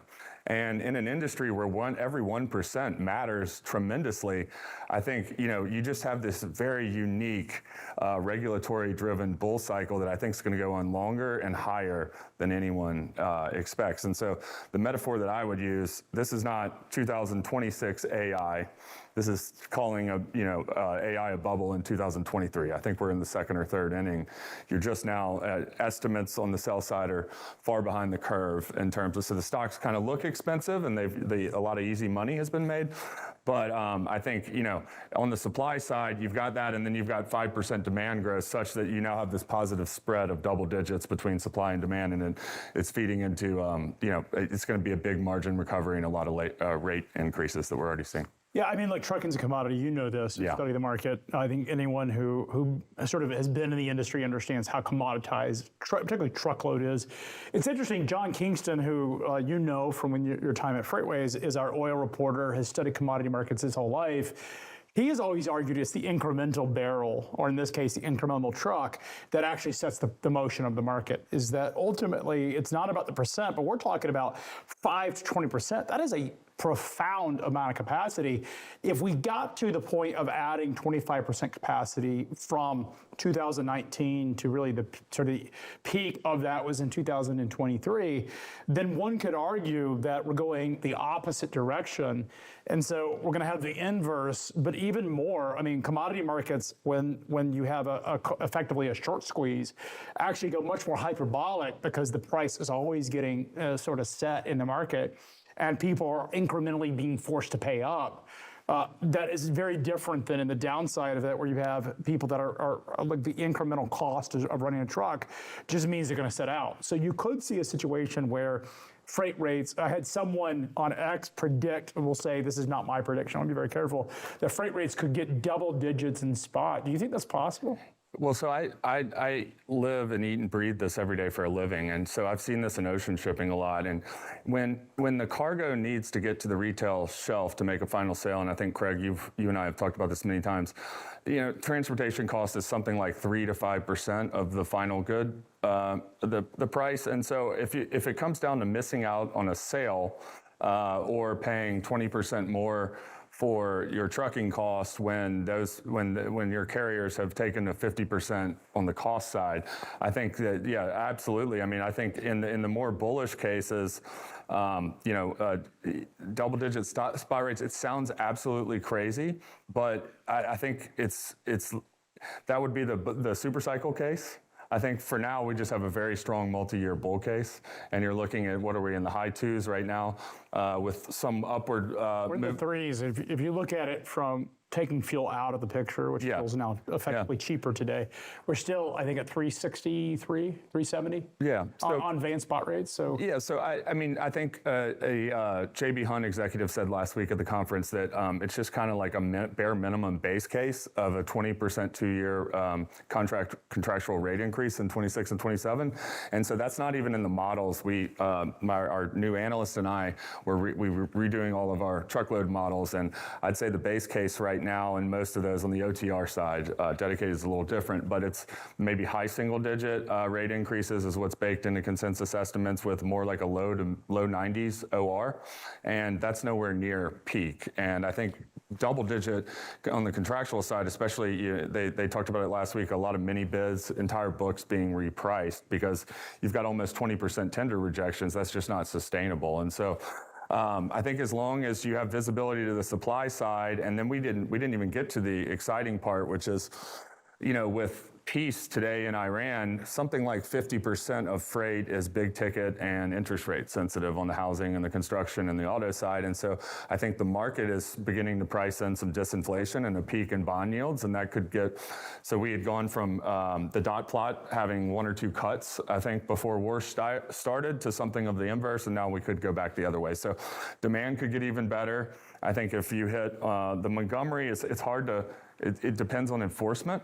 But I think you could make the case that something like between 50 and 90% of carriers, need a better safety rating. And then you've got Delilah's Law, which we haven't even talked about as well, which could pass. And so, yeah, the numbers almost seem fake if you want to carry it out to as high as it could go. It does seem absolutely insane when you think about the fact that Knight-Swift stock is something like the PE ratio is 380 or something insane.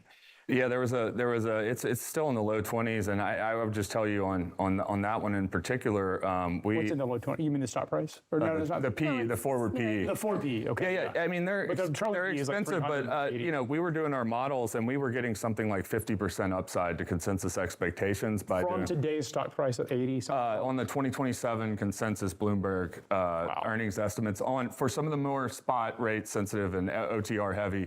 But that was basically the delta between their numbers and ours. Was we thought we could get to at least low double-digit contractual rate increases with something more like a high 80s OR. Yep. And a company like Knight-Swift did a 78 handle back in 2021. And then you could also argue, I think they get 20% from LTL now, which is a higher margin business anyways. And so, and they have the benefit of US Express. If you get disinflation on the cost side, where it's not going up 10% every year, and maybe it's only low single digits, even with some driver wage pressure, just the incremental margins of this business are incredibly powerful. So much operating leverage. Yeah, the idea of 20% rate increases over 2 years, I mean, unheard of in the course of my career from a contract standpoint. It's unheard of because but we saw... We've not ever seen this amount of capacity actually. That's true. Before. And plus we did see, I mean, in sort of fairness to that argument, Julie, is that we've seen a rate decrease of 25% from the height of contract rates to the bottom. Right. But you're right. That's why I don't think 20% rate increases is unheard of. Because they've fallen so much. Yes. Because and it's necessary. I mean, if we're being honest and we're looking at companies do need to be under a 90 OR, right? Those, like you mentioned before, to be sustainable. Absolutely. I mean, I think I would make a strong argument that trucking rates have just been way too low organically because of the low end capacity in the market from non-domiciled CDLs and things like that. The true organic trucking rate should have been much higher to begin with because you couldn't make a return on your assets. You saw even, the best, largest enterprise fleets got down to 100 or even more ORs at the trough here of the freight recession, which is just insane, as you know. And so you were really penalizing the publicly traded enterprise, large fleets that pay a lot for their trucks, pay up for the insurance, don't change their DOT numbers, et cetera. So, I just don't see when trucking accidents, I think it was quoted, were up 20% over the last 10 years. Despite advances in technology, et cetera, I just don't think the government's going to go back the other way in terms of enforcing safety in this industry. We had Derek Bars in the studio a couple weeks ago, who's head of the FMCSA, the primary cop, if you will, regulator for trucking. He's argued that they're just getting started. And he's like, look, we have a set of things that we're trying to get accomplished. You mentioned Delilah's Law. We have to get the highway transportation bill, but we don't even need Delilah's Law. Tom Albright pointed that out on Friday, is that, yes, Delilah's Law would be a massive sort of permanent fixture, but you have FMCSA is really looking at self-certification around ELD devices. We're trying to remove that because that's been a point of fraud.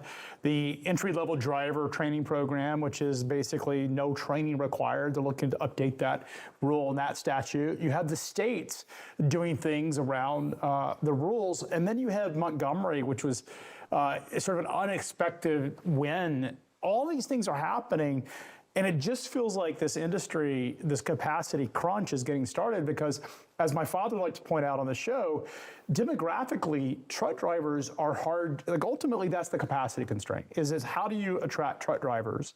And for the last, say, 5, maybe 10 years, even maybe longer than that, immigration's been a fantastic resource for fleets and had this capacity increase. That's no longer easy access, as you're having to put so much different pressure. Jordan Graff on the show earlier, the CEO of Highway, talked about the fact that a large percent of the carrier base don't even have ratings. And as we heard from our first guest, an attorney said those guys are probably not going to get loaded. Yeah. I mean, the way I look at it, as an investor, I spend all day, especially we're a long short fund, it's a more conservative strategy. And so we spend a great deal of time just thinking through risk and reward, right, in terms of our long investments. And, when you look at it on the trucking side, it's, are you willing to risk an 8 or 9 figure lawsuit to not pay 50 cents more a mile and let your carrier just earn a small margin? Yeah. Even if a doubling of operating margins, you're talking about, if the whole industry earned a 5 or 10% margin, that would be great, right, compared to where we've come from. I mean, it's insane that Heartland runs at a 108, PAM, PTSI runs at a 112. Even Warner had some quarters where they hadn't made a profit. These are high quality earnings that should have all of the operating benefits and scale that you would normally expect. Even J.B. Hunt in their truck operation was running at a high 90. I mean, and Knight-Swift, even when you look at U.S. Press's poor performance, which, look, full disclosure, is my family's company at one point. Now it's sold off. The idea is that if all these businesses with all of the advantages can't make a profit, you can only imagine what a mid-market carrier is doing. If they're compliant and following the rules. That's right, because the non-compliant guys did not care. Like, in fact, they probably were, not probably, we know there's so many cases of them non-being compliant, and that gave them an advantage because they could pay cheaper labor, they could run wide open. There's so many advantages that non-being compliant versus what the big guys couldn't do. Yep. So they're going to ask, are we on the cusp of a trucking super cycle? I think so, knowing that I manage money and this is going to live on forever. That's my base case is I guess what I touched on earlier. I've always liked ocean shipping because we can take a look at these shipyards. 90%. And I can know for certain how many container ships or dry bulk ships or tankers are coming into the market. And, I think if you look at truckload cycles, that are regular every 3 years going back to 1980, as soon as the party starts, it starts to spoil. And so I would say at a bare minimum, I have almost like there's a partial moat, to use the Warren Buffett term, in trucking in terms of the regulatory stuff going on, such that you're going to earn a higher return on equity and probably be profitable and get some rate increases. I think bare minimum, another way I'm thinking of it is if capacity is contracting at 5%, to have a continued bull market, all you need is for demand to be negative 5% or better. And I think that's a low bar. Recently, it's something more like closer to 5, and rail data has been 5, and LTL volumes industrials have been. So I would start with, we're going to have a really good 2 or 3 years. And I would also argue that these stocks should not begin to, typically with cyclicals, you would have a high multiple right now because you're about to earn a lot more, and then you get a low multiple because people think the party's going to end.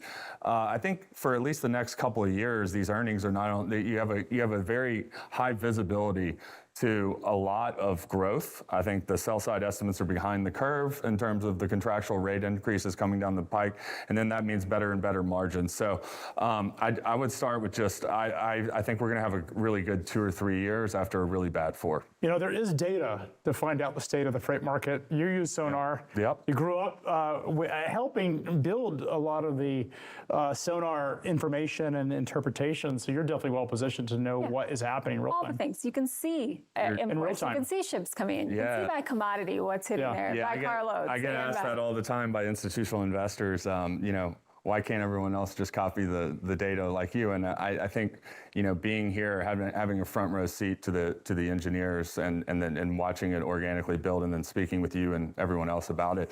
Yeah, I mean, I have a pretty good handle on when the data is going to start to decay, and I'll be watching it closely. Hopefully, it doesn't. Hopefully in a couple good years. Yeah. Outside of your ties to Sonar and FreightWaves, based on your history, what do you think the benefit is for you being sector specific, being here in Chattanooga, not being in New York?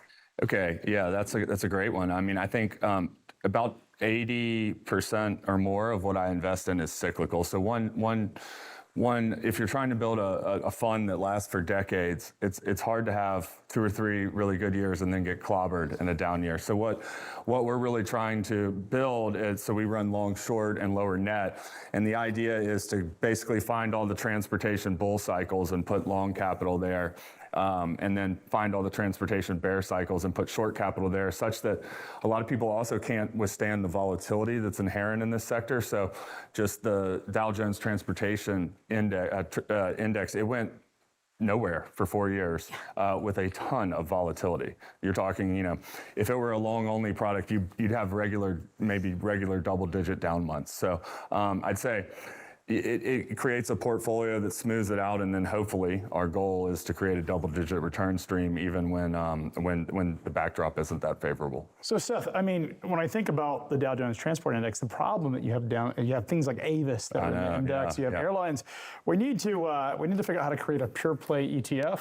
Yeah, I've had the same issue. I have a lot of people trying to sell me factor baskets and other things to hedge with, and there's really no good benchmark for our fund. We're going to get this done. Yeah. We're going to do an ETF. We're going to tie it to these basket of stocks. We're going to work on that. That's up next, right? Or hopefully they just invest with me. You could do both. You want to create a free competitor and destroy them. Well, I mean, you got to make building an ETF with transports being a much more pure play.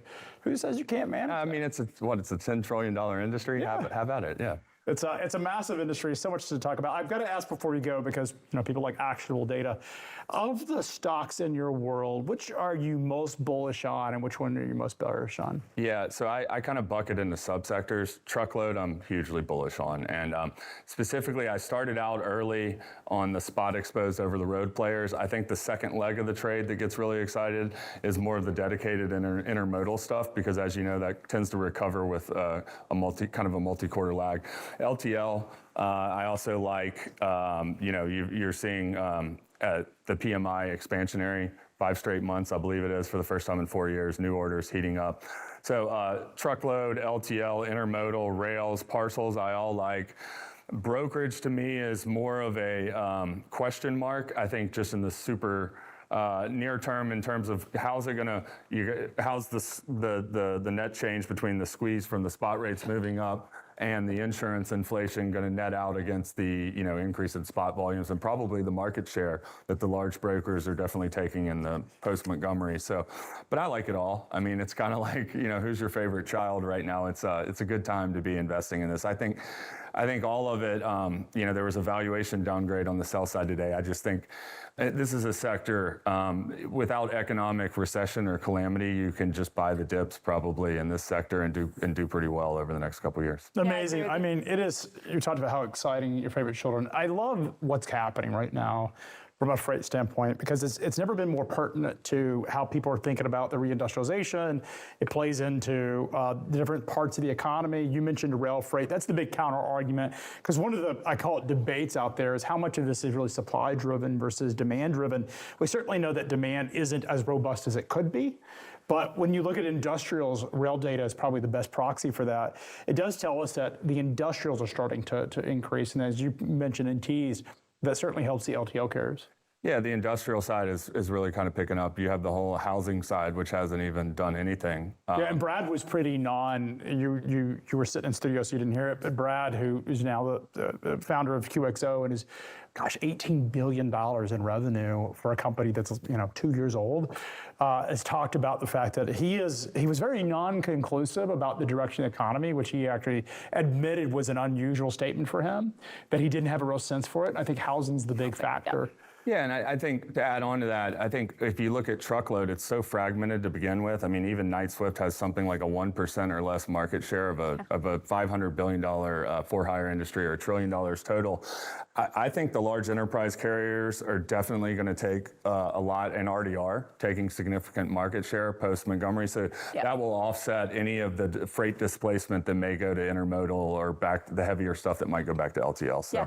I just talked to my brother-in-law, was like, now would be an ideal time for me to be selling, trucklood and dedicated freight versus when I was. If XD, which we talked with Drew from, which was our on-demand, you pay, we guarantee your capacity, we don't guarantee your price. Express Direct, taking advantage of those rips, as we like to call them in freight. It'd be an amazing time to be in that business. So my phone would be ringing off the hook at 10 o'clock at night for 100 truckloads. Absolutely, diesel in my blood, I could not wait. Well, you've been figuring out how to get some flatbeds. That's true. That's true. Steph, thank you so much for coming into studio here in Chattanooga, Westboro Capital. If you're interested in having exposure to the logistics names, Seth is the guy to call. Seth, I hope you come back in studio and give us an update. Every earnings, we got to have you on for earnings to talk about it. I'd be happy to, and thank you, Craig and Julie, for having me on. Race car drivers like NASCAR champion Jesse Love are a lot like commercial drivers, pros. But even the best in the world still watch the tape to see what they missed and get better next time.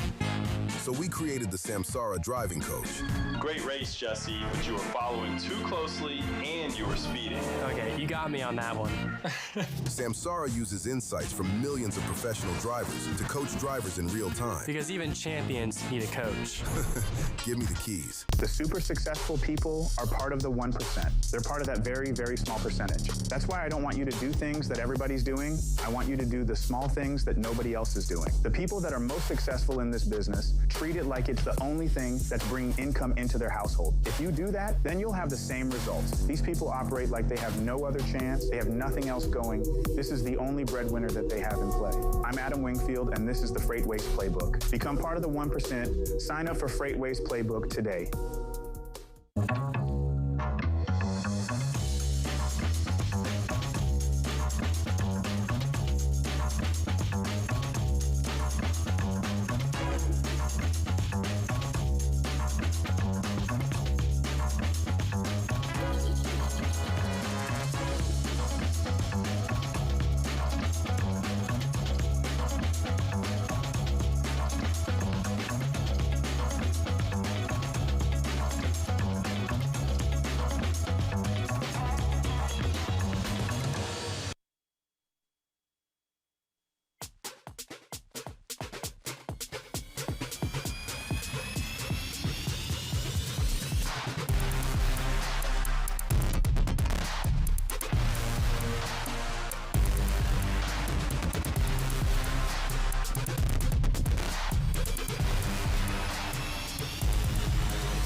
We're headed into the busiest week of the year, which is that July 4th, right before that surge as shippers try to plan for it. It's going to be great. We're going to see if tender rejections get above 20%. But we're here to talk about AI. We're here to talk about safety. We're right in the middle of what I have said is this is the epicenter of American reindustrialization. As I look out here, we got this big crane thing right beside us. That's cool. Yep. Your presentation, by the way, Julie and I were in the back. Let's give an intro. Welcome. Sorry, yes. Thank you. Thank you. Thank you. You are the VP of Safety at Samsara, so thank you for being here with us. And then, yes, your presentation was great. It was really cool. You were sitting on stage in the vehicle talking about you were a driver, playing the role of a driver, and it was just really cool to see that as a sort of a live demonstration of what you guys are really up to. Yeah, I think we're sort of reframing the way that drivers interact with Samsara. Historically, it's been Samsara kind of gets you in trouble, and drivers are thinking, I drive 98% of the day, I'm driving perfectly, I'm a pro, I'm great on the road, and I make 2 mistakes and I have to go to the principal's office. And now we're saying, look, you got a co-pilot here who's super intelligent, who drives 100 billion miles every year, who knows these roads, who knows the risk areas, who knows the traffic, the weather, everything about your route, and that person can be there for you anytime you need them. So it's just kind of changing the frame for a driver. I love that. And I love that it can provide the real-time coaching as well, right? Which my initial thought was like, ooh, our driver's going to like that. I spent years talking to actually had our operations team take on some of the safety coaching because I felt like it was coming better from someone with a relationship with the drivers than being called to the principal's office, like you mentioned. So how are you guys bridging that and the fact that it is, I love the way you framed this, in other words, that it's not just the negative feedback it's getting, but positive. But how do you guys continue to build that relationship with the driver to allow that trust and for them to actually take the feedback in and act? A lot of it is the direct-to-driver coaching. So, we want to give drivers the chance to self-correct, give them the information that we're seeing, and let them action on it before it gets to the people in the back office. It's also recognition. It's like, hey, you drove 50 straight miles without a single event. Amazing. Here's your safety score is going to go up. Maybe there's an incentive tied to that for your business. Maybe you can use that for a reward. We're building out a rewards program within Samsara. There's a ton of things happening here that's going to benefit drivers. What is the number one? Is it the big brother concern? Yeah. This has been an issue since the earliest days, since I was born into trucking. The idea that someone's watching them, that there is a third party watching them. Is it just a comfort level that drivers need to get comfortable to know that you're there to help them do their job safer? Yeah. Well, I think it's a few things. One, drivers are going to see this everywhere in the industry. There are very few fleets that are not going to mandate this. You saw the recent moves to the Supreme Court. This is just becoming the way that the industry is going to operate. So it's sort of you got to evolve. Secondly, I think we've got a ton of guardrails inside the system. So if they want safety, if they want privacy, they can take those moments and do those things. And we're just always, it's a constant dialogue with drivers. We know the industry doesn't move forward without them. So we are building the system such that they can get the max value out of it. And we see that when we are there to rescue them from a catastrophic event or a claim, we earn their trust. It's like, oh, someone in the fleet had something terrible happen to them. It wasn't their fault. Samsara was there, got their back, and suddenly it starts to get across the fleet. And only 12% of accidents involving heavy-duty trucks are the drivers, the truck drivers' fault, the commercial vehicles' fault.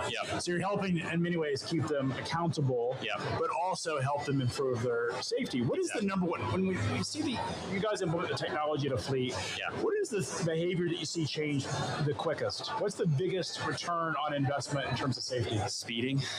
Speeding is really number one. And, the other thing that we're seeing is coaching is a huge part of it. Coaching is how you get behavioral change.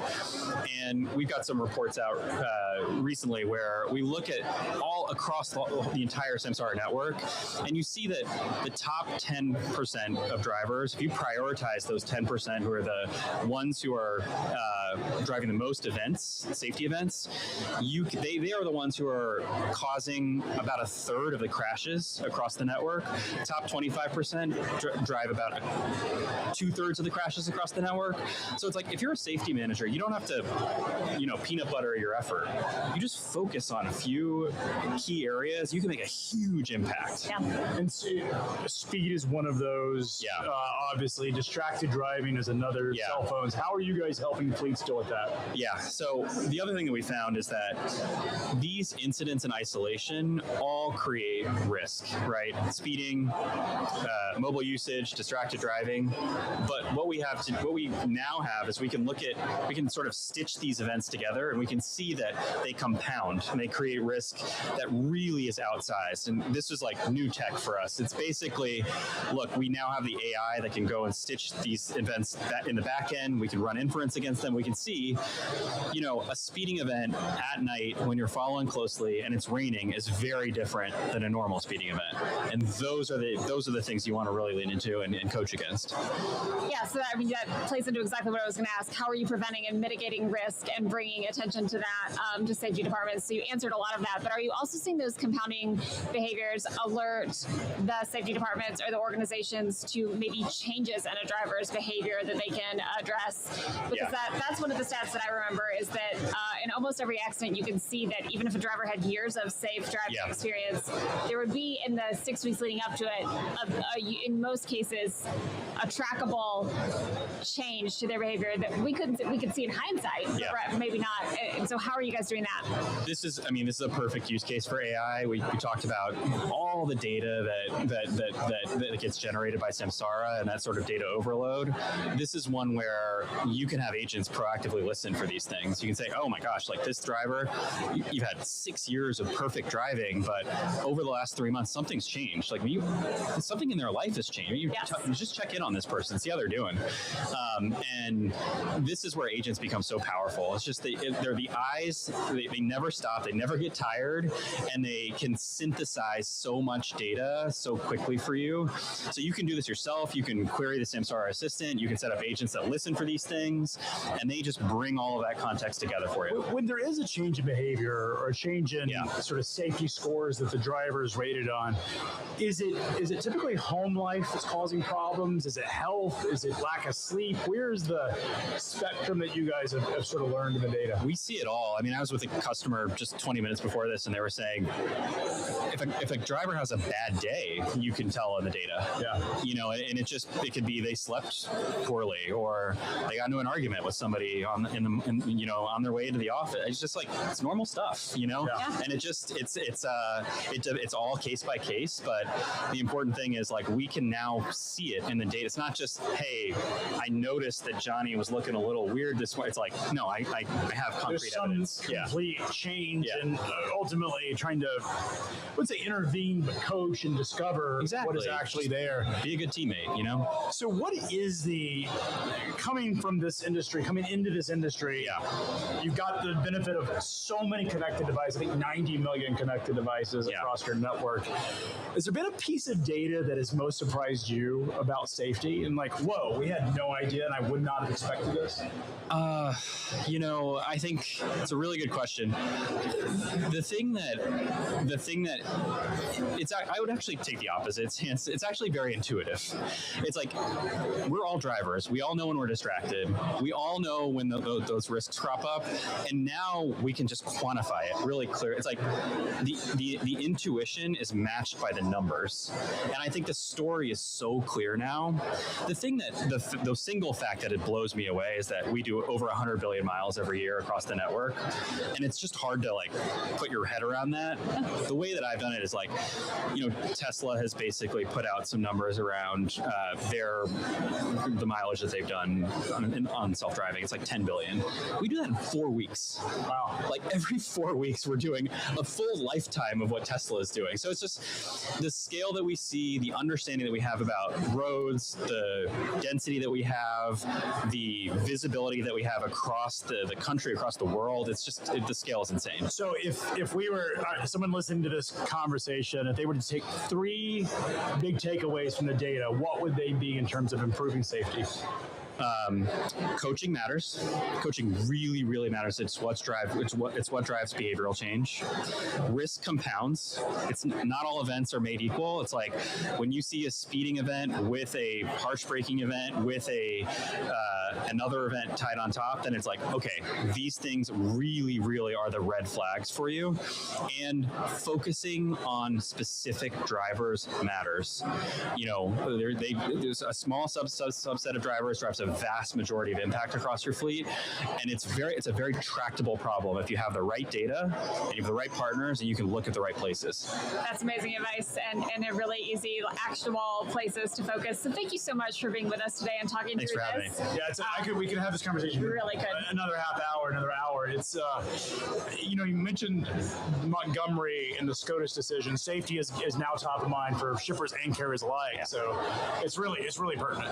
It is. Thank you so much. We know you have another obligation, but thank you so much for being with us. Thanks for having us.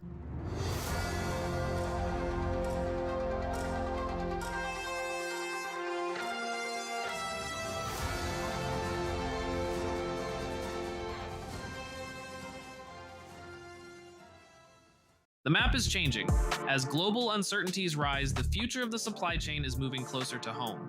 Welcome to the new coast-to-coast North American network. Driven by massive reshoring trends and next-gen industrial innovation, optimized by AI workflows that build unshakable operational resilience, and locked down by proactive security against evolving freight fraud. Are you ready to navigate the shift? Join the industry's top minds to build the future. The FreightWaves Domestic Supply Chain Summit, streaming live June 17th. Register for free at live.freightwaves.com.